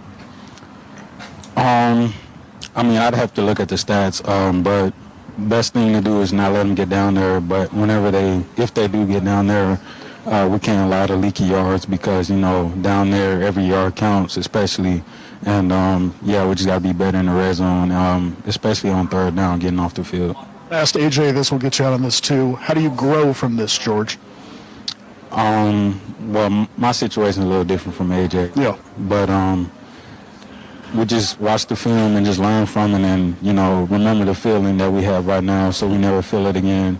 That's what I told my safety group, especially the younger guys. Like, I don't want y'all to feel this way 6 years in, not even coming close to a ball game until now, and just being able to finish better is really the big thing. Appreciate it, George. Thanks. Yes, sir. Yeah, thank you, George. Hopefully one more game for the former Eisenhower star as he finishes with, where was that tab there, 11 tackles, a team high for the Owls. 7 of those solo, but appreciate those young guys. We'll take this quick break and come back in a moment. 21-17, North Texas defeats Rice. More on the Little Woodrow's postgame show coming up. It's Rice football from Learfield.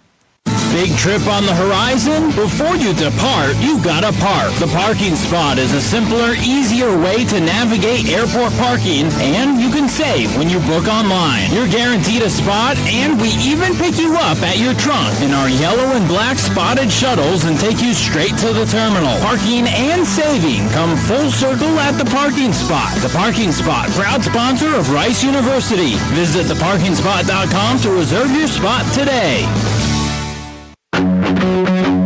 Have no post-game plans? You do now. Head down the street to Little Woodrow's in Rice Village and relax over indoor and outdoor games, sports, and drink specials that a college student can't refuse. All you have to do is bring your student ID to enjoy $2.50 domestic drafts. Also, don't miss out on our Thursday college nights as we've got $2 domestic drafts and $3 shot specials. Follow us on Facebook and Instagram to stay up to date on all of our upcoming events and specials. Little Woodrow's, the official Rice Owls game day headquarters.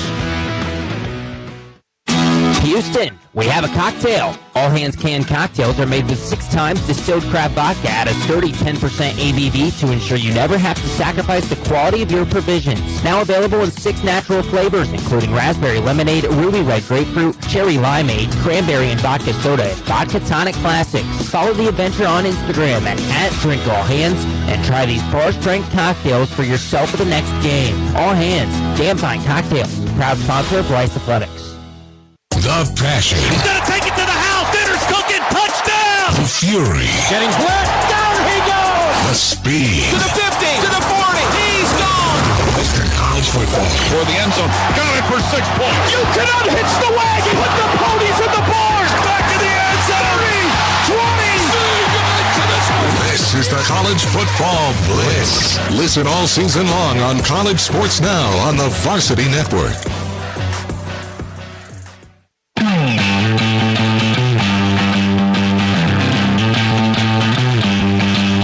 Rice Owls fall to the North Texas Mean Green in this regular season finale, 21-17. You can stay tuned to all the customary channels. The Owls might have some bowl possibilities still mixed in there for the record, but the Owls will have the news when that comes out. Essentially, a week from tomorrow is when all the bowl games, how they shift it around. They don't all come out in a slow trickle. It all is released around next Sunday after the different conference titles are.